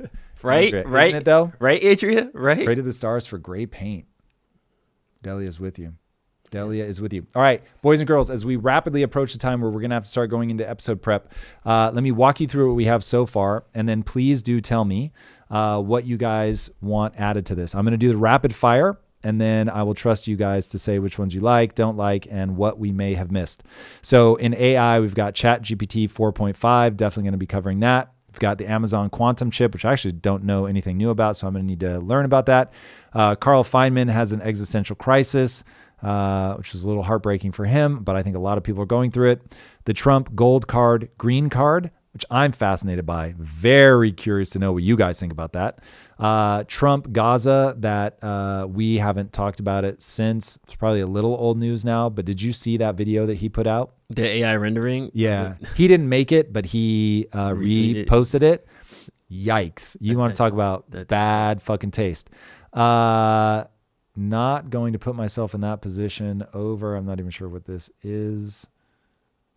Oh, over Taiwan. This is him being actually quite smart politically. Ray Dalio was on Tucker Carlson. Grok says no. I'll have to look at what I meant by that. Conspiracy Corner, we've got Biden had Venezuela ship drug gangs to the U.S. Could that really be real? Crazy. The Epstein files released. Seems like a nothing burger, though. I think so far Drew is being vindicated on that. Tesla dealership bombing. This is they tried, right? But they got thwarted. Yeah, they got thwarted halfway. A woman in Colorado wanted to blow up. Was it a woman? Someone saying J.K. Rowling posted today that intimating that they're trans. She did look masculine. I thought it was a guy in the photo. I had no idea that was a woman. I seen the tweet. Like, I seen the tweet. Then I went to the article and seen the mugshot, and I was like, the article says woman, so I'm gonna go with woman. Don't know. Yes, but from what I've seen, it's the list that had already come out, that there was nothing new.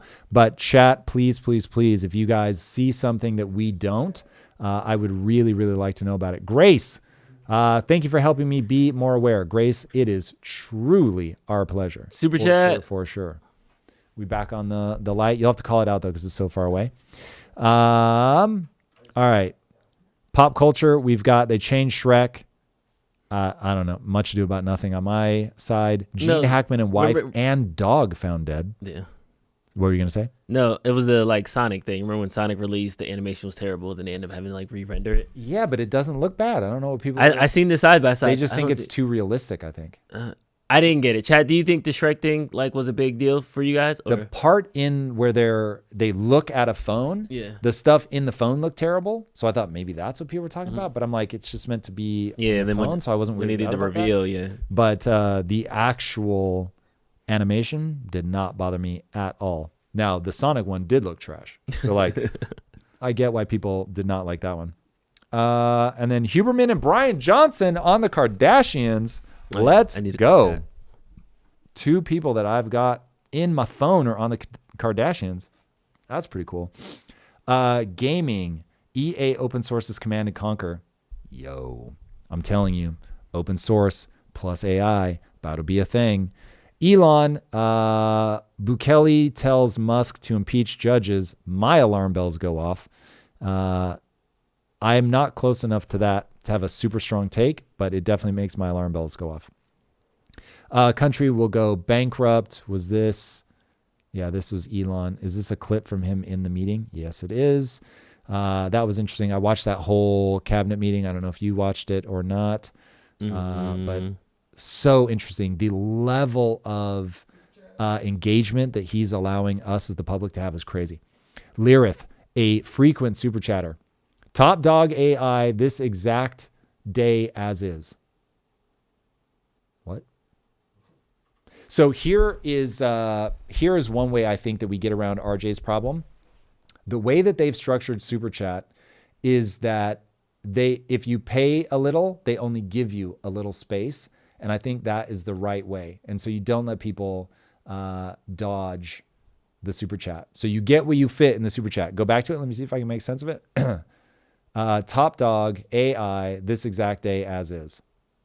That feels like a haiku. Like Andrew Tate, Top Dog? Is he launching AI? Is that Top Dog AI? Is that on your list? No. Yeah, I haven't seen. We should put that under pop culture. I'm still waiting for an article that actually says who greenlighted, because it's just a bunch of people we can cover it super briefly. Tate's in Florida and DeSantis hates it. They're gonna do an experimental dollar coin with Steve Jobs' face on it. The Tate brothers? No, the U.S. government. What? What? No way. Hard pass. No, not possible. That's true. Somebody look that up. That would be ridiculous. Patrick, super chat. Relative to the reality, go back. Relative to the reality is more than just our interface. Relative to the reality is more than just our interface. Discussion. The universe, yeah. Another great guest to explore having on. So we've had Donald Hoffman on 2 times for sure. Yeah. Don't think we've had him on 3 times. But yeah, I am absolutely fascinated by Donald Hoffman's take. I really want to see him and Eric Weinstein debate. I introduced the two of them, but was not able to get them both on camera at the same time. That would be awesome. I would love that. Chat in general should be restricted to live watchers, would get rid of the delayed responses in the middle of another topic. Miggy, I don't know that we want to do that. Oh, I get it, Lyrith. She's saying who's the best AI right now? Grok, Gemini. Oh, got it. I'm gonna need to play with ChatGPT 4.5. I think Chat's not it. I tried to get it to help me do the spreadsheet analysis that I was working on yesterday. Yep. It kept breaking when I uploaded a CSV, a text file. I copied and pasted. Have you tried any other one that PDF? Nailed it? I took it off, put it into Gemini. Gemini did it instantly. Okay. Yeah. So I think it's going to be that different AIs are good at different things. Yeah. So from a writing perspective, I have a feeling right now the top dog is going to be 4.5, just based on some of the samples I read. I haven't worked with Chat has the most personality. Yeah. Grok is in contention for programming, but I think Sonnet 3.7 has more heat on it from the responses that I've seen online. We'll see. Lyrith, Grok, Gemini, ChatGPT, etc. Today, not tomorrow. Laugh out loud. Yeah, as of today, that's how I think it breaks down. You've got Grok probably has the most personality in that it will go full comedy. Gemini sounds like it's good for getting into the spreadsheets, especially if it was a spreadsheet created by Google, would be my gut instinct. And then 4.5, I'm going to guess, is best at writing.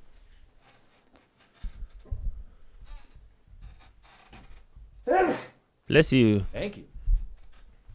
All right. Okay, back to the list. We got through Elon. Economy. We've got a Milton Friedman clip. Obviously very old, but I think very appropriate for right now. And then the war. Ukraine attacks Russia, massive explosion, and interesting take on Russia, Ukraine, NATO, and China. What video was this? Oh, yeah, this is actually really interesting. I'm also sick and tired of this. I don't know if you want to play it so that people can watch it on screen. Can you drop? It's in the spreadsheet. Yeah. Eric, very smart. Get ready. Load it all up. How much time will we have to flip the set, by the way? So 10:35 is when we have to have the set pressed. That sounds like a lie because I think we're filming. Oh, we're filming till 10. Got it. So we need to go live. You have 10:35. It needs to be flipped. It's the economy one. 10:35. Yeah, because Lisa doesn't want the set being flipped while guests is here. Got it. So let's say 10:10. We need to be hard stop 10:10. Got it. Okay, so we are now, chat, this is your chance. If there's anything that you think that we're missing, please drop it in chat. G, if you can call out anything that people are dropping in that they want to see us cover, I think that would be huge. And then we will go from there. I'll play the video for you guys. As I said before, keep your eye on one thing and one thing only, how much government is spending. Because that's the true test. Every budget is balanced. There is no such thing as an unbalanced federal budget. You're paying for it. If you're not paying for it through it in the form of explicit taxes, you're paying for it indirectly in the form of inflation or in the form of borrowing. The thing you should keep your eye on is what government spends. And the real problem is to hold down government spending as a fraction of our income. And if you do that, you can stop worrying about the debt. As I said before, well said. Keep your eye on one All right, thing. chat, while you submit that, I'm going to run to the restroom really fast. I will be back, and then we're going to be in intro writing. You remove the pink comment? Yes. Boom, boom, boom, boom, boom, boom. All right, chat, it's just me and you now.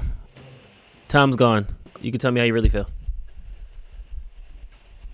Also, we're going to need to disconnect this for the live clip.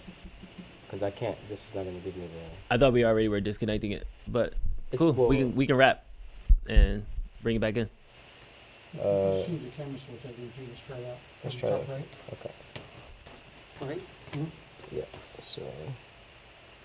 EU tariff threat, retaliation. Yes, we covered that before. The thing when we are covering episodes is a lot of times we don't want to be the first news source on it. We want to kind of wait until the information comes in because oftentimes we'll, like for the quantum chips, for example, it's like Microsoft released a quantum chip and it was like, yay.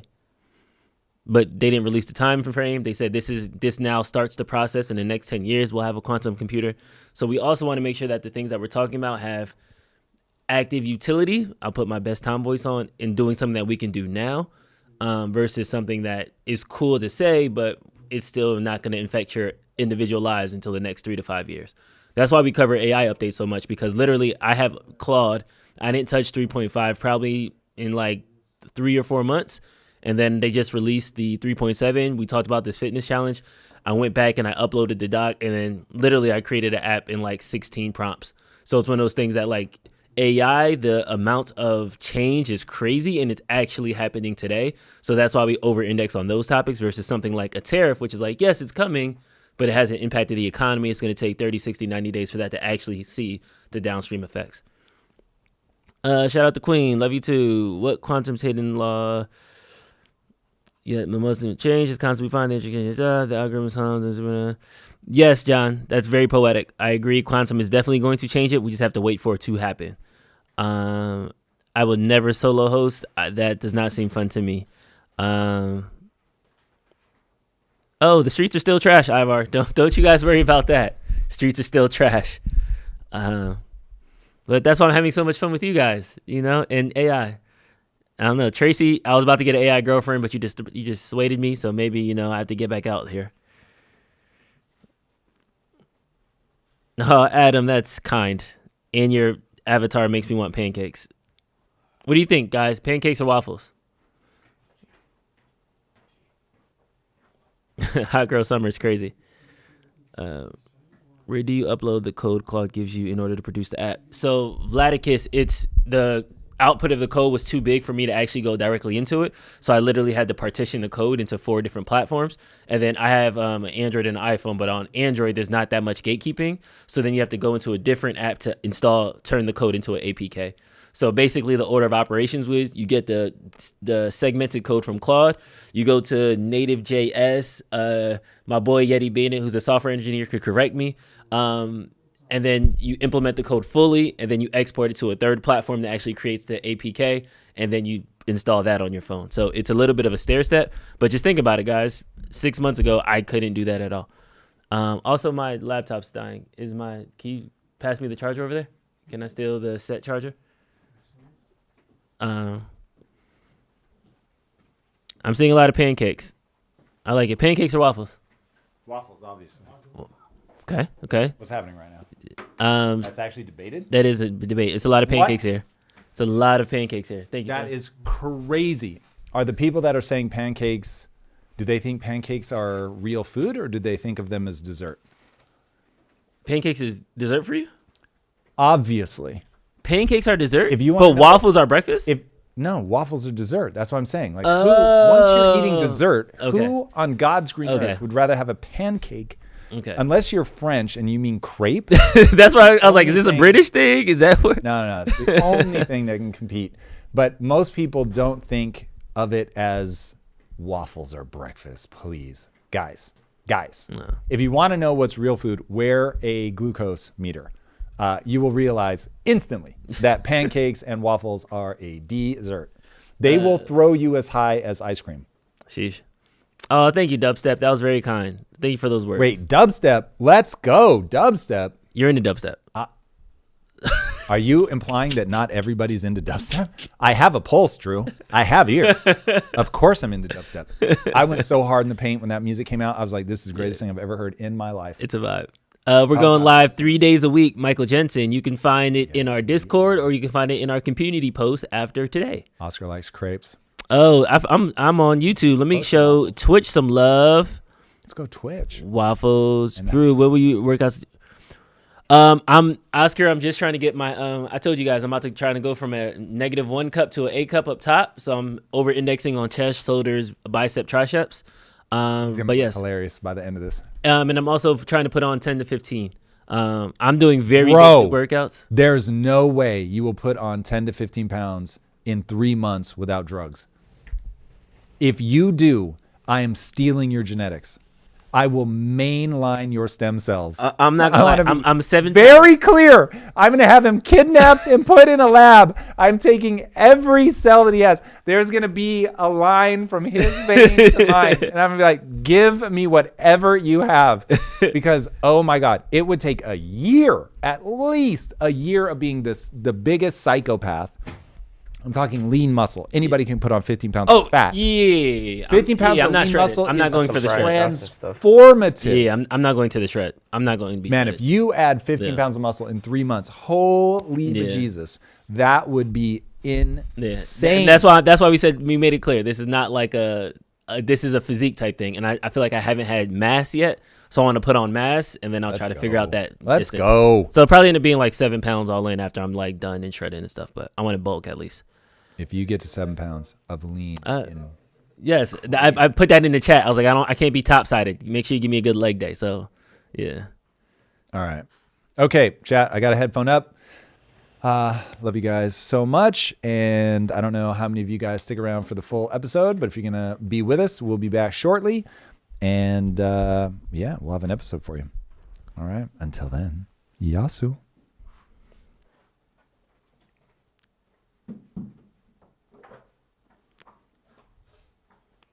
Selena, I did not play ball. I was terrible. I did play football. By the way, did chat add anything that they want to see on the spreadsheet? I didn't see anything. Chat, if you have anything last minute, let me know. All right, grab me if they do. I will. As of right now, this is the rundown that's in the sheet. Is the rundown you're writing for? Copy. Cool. Oh, we're bouncing along today. We might not touch on it all. Copy. Eunice is feeling sick. Shots by Esco. Y'all seen her on Tuesday. Her nose was running and all that, so we had to stay home so she didn't get us.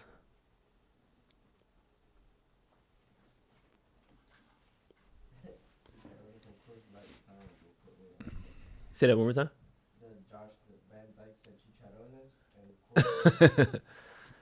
There it is, Josh. There it is. Okay.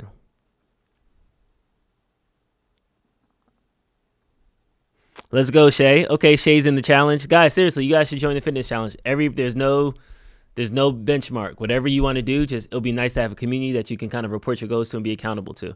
So we got Shay. She's going Pilates and toning here, going on 60 days of everyday exercise. Nice. And this is the first time I hit the gym in like 6 months. So by no means am I a gym bro. So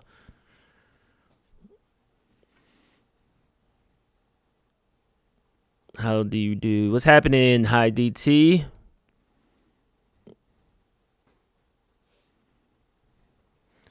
God help us all indeed, Pete. God help us all indeed. I am no one. We are in Tom's underground layer right now, currently.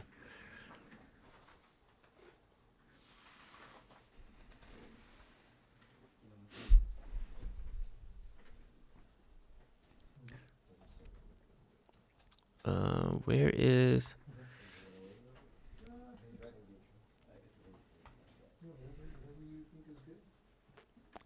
I just dropped the Discord link in the YouTube chat. And Discord, it's in the Twitch chat as well. Yes, Nora Way, we're going to add a couple more channels to the Discord server. Somebody added that we should do like AI imaging or like AI updates. So we could definitely update it for that. And then we're also going to update it to the fitness challenge. People want to report their goals, stuff like that. Again, you don't got to send pictures. It's not a weight thing. This is not a scale thing. There's no gym shaming. Everybody just want people to get more active, more healthy, and closer to your goals. Dubstep 200 push-ups like per day at one setting. You got to give me some benchmarks. Oh, not at one time, just get it in. Yeah, I also don't want to. Okay, I'll add that to my list. I'm gonna be open-minded because this is a new journey for me. Yeah, I was doing dips last night. Pull-ups is on Wednesday. Wubba dub dub. Pickle Rick. Me and Jordan on Twitch are going crazy on our Rick and Morty references. Has had any input into Grok as if they led the way. The progress has been crazy. I can't confirm that he's a part of their team for Grok, but I know that Elon Musk has pretty much just been bullying his way into AI in general. He has super scaled a facility that can support all the models and the GPUs necessary for learning. So he really much went from zero to like the same infrastructure that his rivals had in 2 months. And what we're noticing with AI is the learning part is the hard part. And if you can just scale the GPUs and the learning side of it, you can kind of catch up. And he's not broke, so he has enough resources to throw behind it. Akshay, do I arm wrestle? I hope not. It reminds me of that Sylvester Stallone movie, Over the Edge, where he used to be like, Over the and top. then that's what, over the top, and then he will win every time he did that.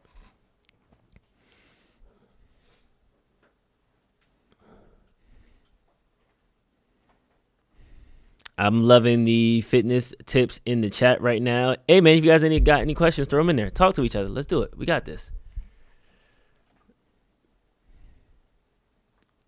Grass tastes bad. I might have missed that reference over. Grass tastes bad. I think. I'm sorry. I'm letting you down. I'm a binge watcher, so I watch everything in one sitting, and then after that, I forget it. So it could very much be of that thing. Will Naval ever be on the show? We actually reached out to him, I think on Twitter or something like that, like a couple weeks ago. Him and Tom and a bunch of other people are in like a group chat. So, but you know how people are with their schedules and their millions and millions and millions of dollars. Oh, I love you too, Peter. Ever tried keto? I have not. I went to a CrossFit gym though that everybody there was for a point in time.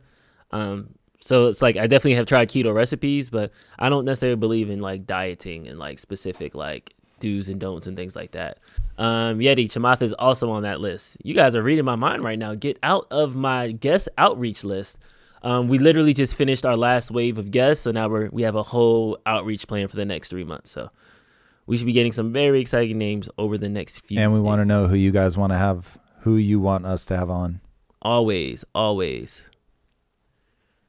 you have the Zelensky visiting the White House today? Is that on your list? He's there now. He's supposed to be signing a deal to officially be giving back minerals in exchange for support. Sky News. I was on NPR this morning on the way here. They just bombed Russia. Zelensky's either small or Trump is tall.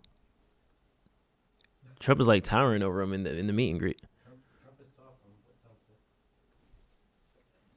Do you think there's utility to Discord than just for gaming, i.e. the future of forums or forum replacement for an inclusive community engagement impact theory? Absolutely. That's why it's ironic that it's named Project Kaizen, because as we start doing more and more of these live chats, we're incorporating different communities within it. So there is going to be a point in time where there's an impact theory Discord, and that's the hub for all these different informations. Dang, Dubstep, you ain't had to flex on me. You just banged out 20, 50? Sheesh. My arms are sore from yesterday. I could probably do like 25. But I got you. 200 throughout the course of the day. I got till midnight. I can make it. Drew, have you considered putting your fitness goals, exercise, and challenges in ChatGPT to see what it thinks and how it can refine it for you or track your progress? I have, Barry. At the top of the pod, I talked about putting it into 3-7. My goals, my weight, my BMI, my dietary restrictions, and my timeline. And then I also made them add an 8-bit like Game Boy Pokemon style stylizer to it, and I turned it into an app. And once I get the official APK, I'll share it with you guys, and you can play around with it.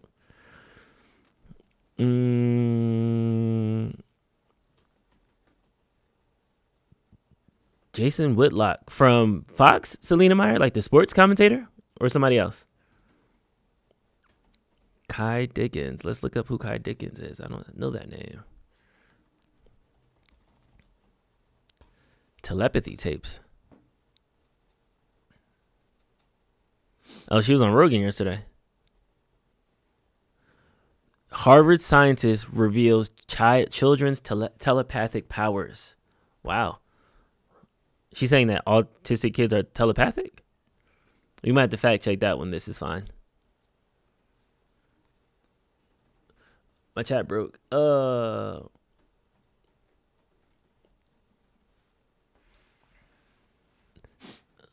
All right. Yes, Elon's definitely on that list. He's in full Doge mode though, so we have to fly to DC or wait a couple weeks. Cash Patel. Hopefully he can bring the X-Beam styles when he gets here.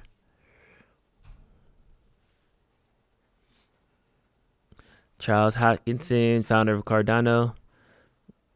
Also founder of The Health, and they're doing a lot of stuff with psychedelics and mushrooms. Also involved in Woolly Mammoth Resurrection. I thought Woolly Mammoth Resurrection was it Ben Lamb or something like that? Who was doing that?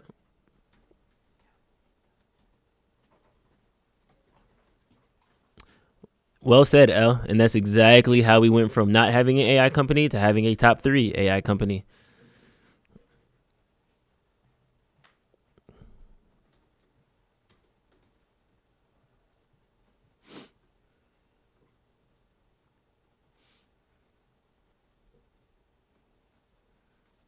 You guys are based in California. Yes, we're in Southern California. Any thoughts on changing states? Well, okie dokie. If this Florida no property tax thing was true, Tom said he's leaving. I'm joking. I don't know if he will actually leave. He loves it here. Can you get 50 Cent? Shots by Esco. You don't understand how bad Tom wants 50 Cent on this show. So yes, we're actively trying. Ducci Jones, Andrew Bustamante. He was on our podcast a month ago. Stephen Bartlett, we just had somebody in the chat earlier said that he was interested in working together, so it might be a good time to reach out. Joined the fitness challenge late yesterday. I just had a prostate reamed out. I got 14 days recruit. Hey Rob, even if your fitness challenge is walking to the kitchen and walking back home, that's a fitness goal, you know? So there's no right or wrong answer. There's no benchmarks. It's what goal you set and how you pursue it.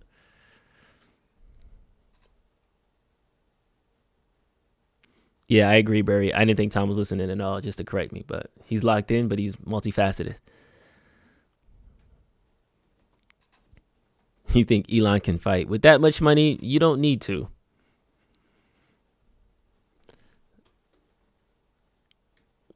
That's the thing with meme coins, Mario, is Trump selling like his shit coin on the low. The money that was made on that coin is already made. At this point, you're just dealing with price swings.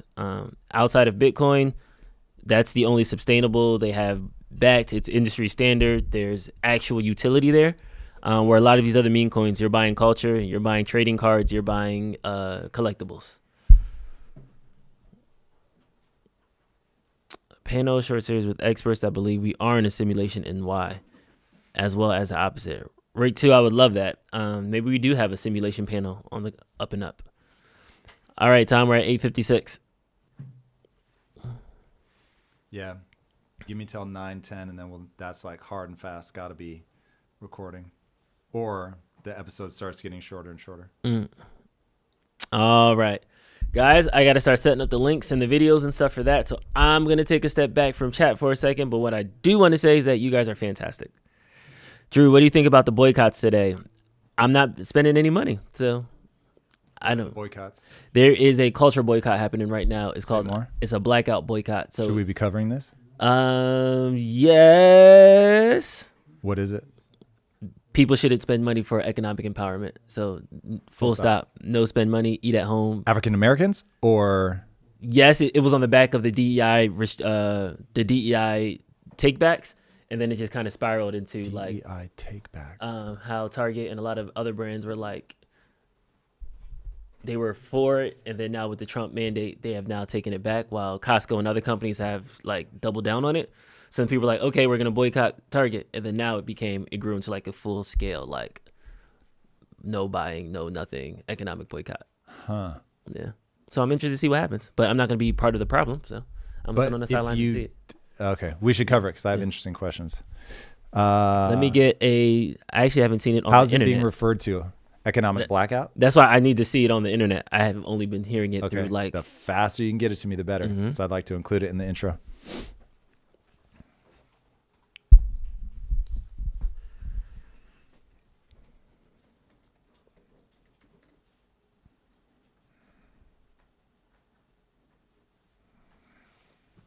Oh, they got a promo video and everything.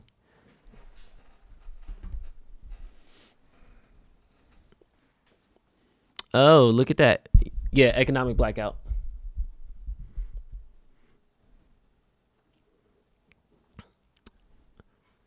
And boom, it's even trending. Well, it's not really. It's 1,400 posts so far.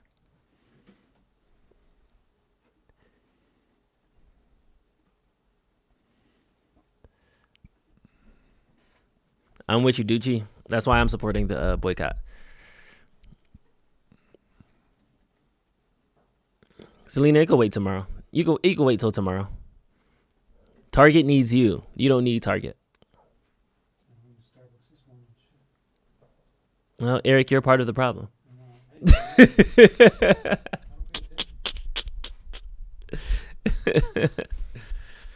I am one. I am no one. That's the trick. Don't spend any dollar. You restrict it and then you bring it back in. But if you start with like a contraction, well, these people are okay, but these people aren't okay, then you start doing asterisk, and before you know it, nobody boycotts. So you start at 0, and then you add back.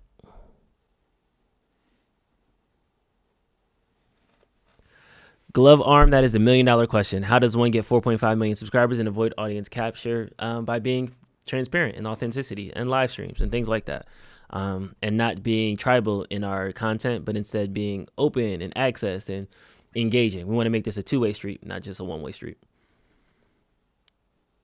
But sometimes it would be really easy to shill for some clicks and some views, man. Shout out to Wave Rider T, buying twice the amount today. Well, good luck to you, brother.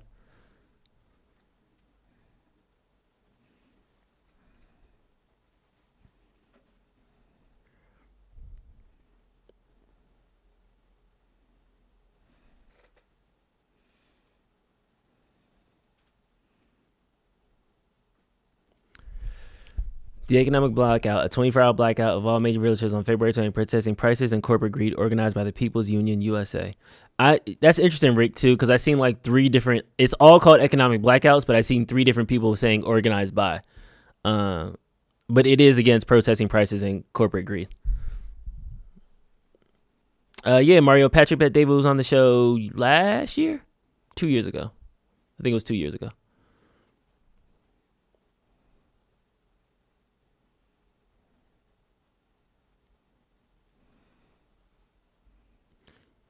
You ever gone hunting? I'm not good at hunting.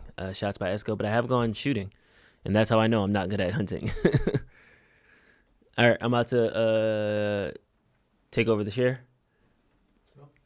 Are you guys? Were you guys able to disconnect the? It's not that simple. It's a lot of configuration. It would require ending the stream. I'll be right back, chat.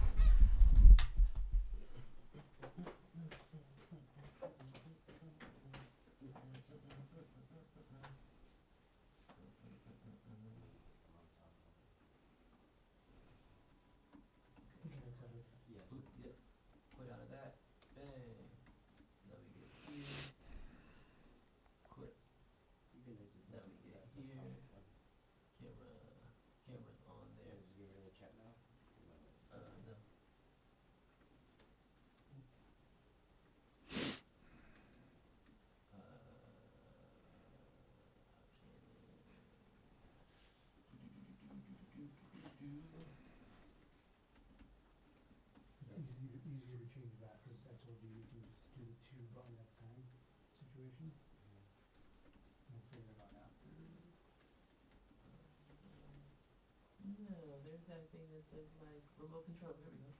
Boom, boom. Who's that? That's the remote control. That controlling campaign. That's controlling. So we take that off, and then now as long as your videos are still the same. That one you can. That one will pop up every time you click on your cam, which is like the reference monitor. So that you can. Just the lever.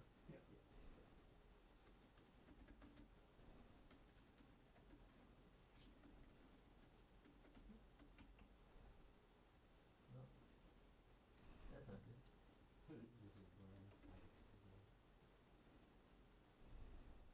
Because camera A should be right there. So why?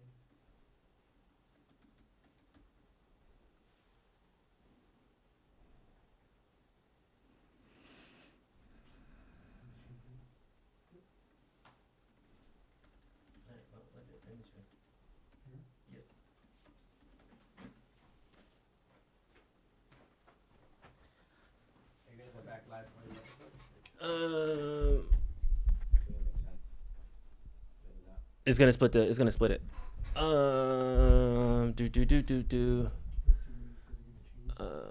Company's not working because of that. Then it has to do that.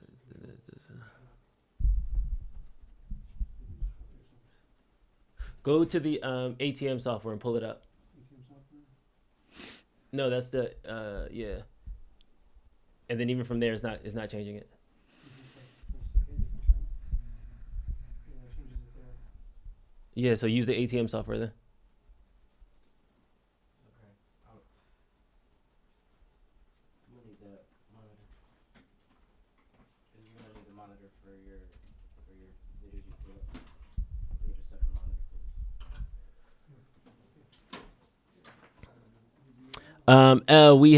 We have a hard wrap at 10:10. We're about to jump into the episode in the next 5 minutes.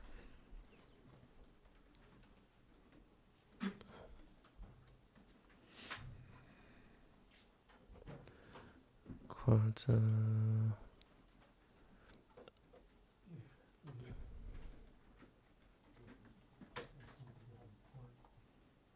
this one power, some of this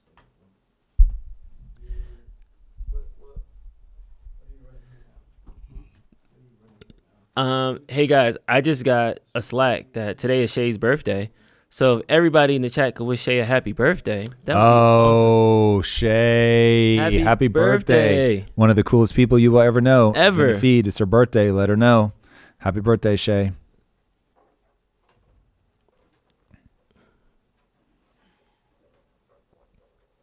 Did that also switch here? Did you confirm it? It doesn't unswitch. So it's stuck on that camera. So it's not switching, Drew. Yeah, we gotta figure that out. We may not be able to live stream right now.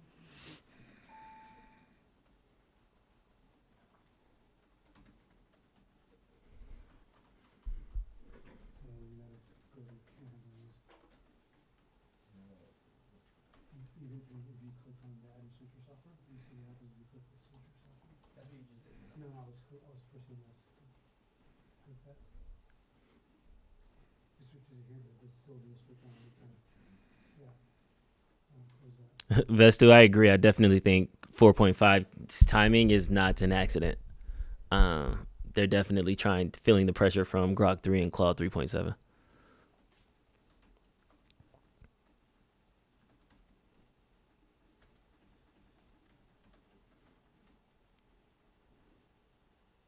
we gotta figure that out right now.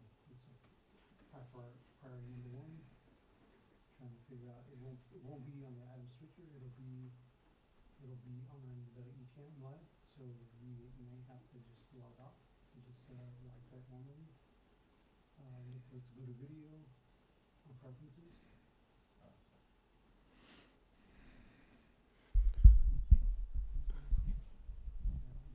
Video, default camera source, go to camera source.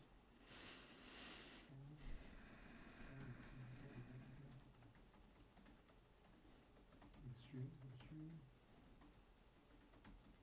Let's grayed out. It's recording. Recording. So maybe it's in the windows now. No, in the windows, the actual pop-up of the cam. So.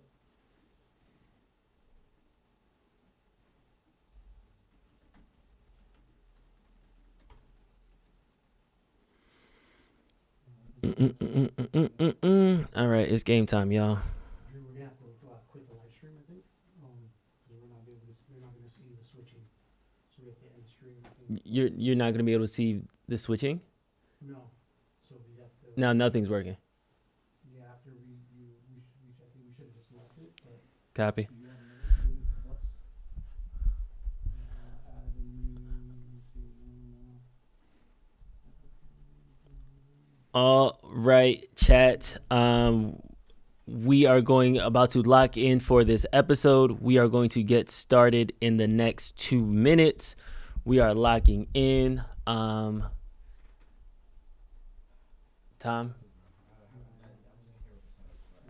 You gotta wave goodbye to chat. Peace, chat. Over here. Peace. Love you guys. See you Monday. Worst case. Yep. We just tabbing out now? See you Monday. All right, guys. Thank you for being here. Always appreciate it. You guys are amazing. And we'll see you Monday. All right, later.